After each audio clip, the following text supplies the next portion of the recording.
So ಈಗ ನಿಮ್ಮ ಪ್ರಕಾರ ಸೌಜನ್ಯ ಹೋರಾಟ ಅಂತ ಯಾರು ಬರ್ತಾ ಇದ್ದಾರೋ ಅವರಿಗೆ ಫಂಡಿಂಗ್ ಆಗ್ತಾ ಇದೆಯಾ? ಅದು ಅವ್ರ ವೈಯಕ್ತಿಕ ಆಗಲಿ ಆಗದೆ ಇರಲಿ ಅವ್ರ ಇಚ್ಛೆ. ಸಾವಿರಾರು ಅಂದ್ಬಿಟ್ರೆ ಅಯ್ಯೋ ದೇವಾ ಸಮೀರಾ ರೋಮಾಂಚನ ಕಣೋ. ಅವ್ರ ಪ್ರಕಾರ ಈಗ ವೀರೇಂದ್ರ ಹೆಗ್ಡೆ ಅವರು ಬರಬೇಕನ್ನುವಂಥದ್ದು ಅವರ ಮಾತು. ಯಾರಿಗೆ ಈಗ ಮಾಡಿರೋದು 3 AI ವಿಡಿಯೋಗೆ ವೀರೇಂದ್ರ ಹೆಗ್ಡೆ ಅಂತ ತಗೊಂಬಂದು ಕೂರಿಸ್ಬೇಕಾ? ಮಾಡಿರೋದು 3 AI ವಿಡಿಯೋ, ಅದಕ್ಕೆ ವೀರೇಂದ್ರ ಹೆಗ್ಡೆ ನಾಳೆ ಇವನು ಮೋದಿಯವ್ರ ಬಗ್ಗೆ ಮಾಡ್ತಾನೆ.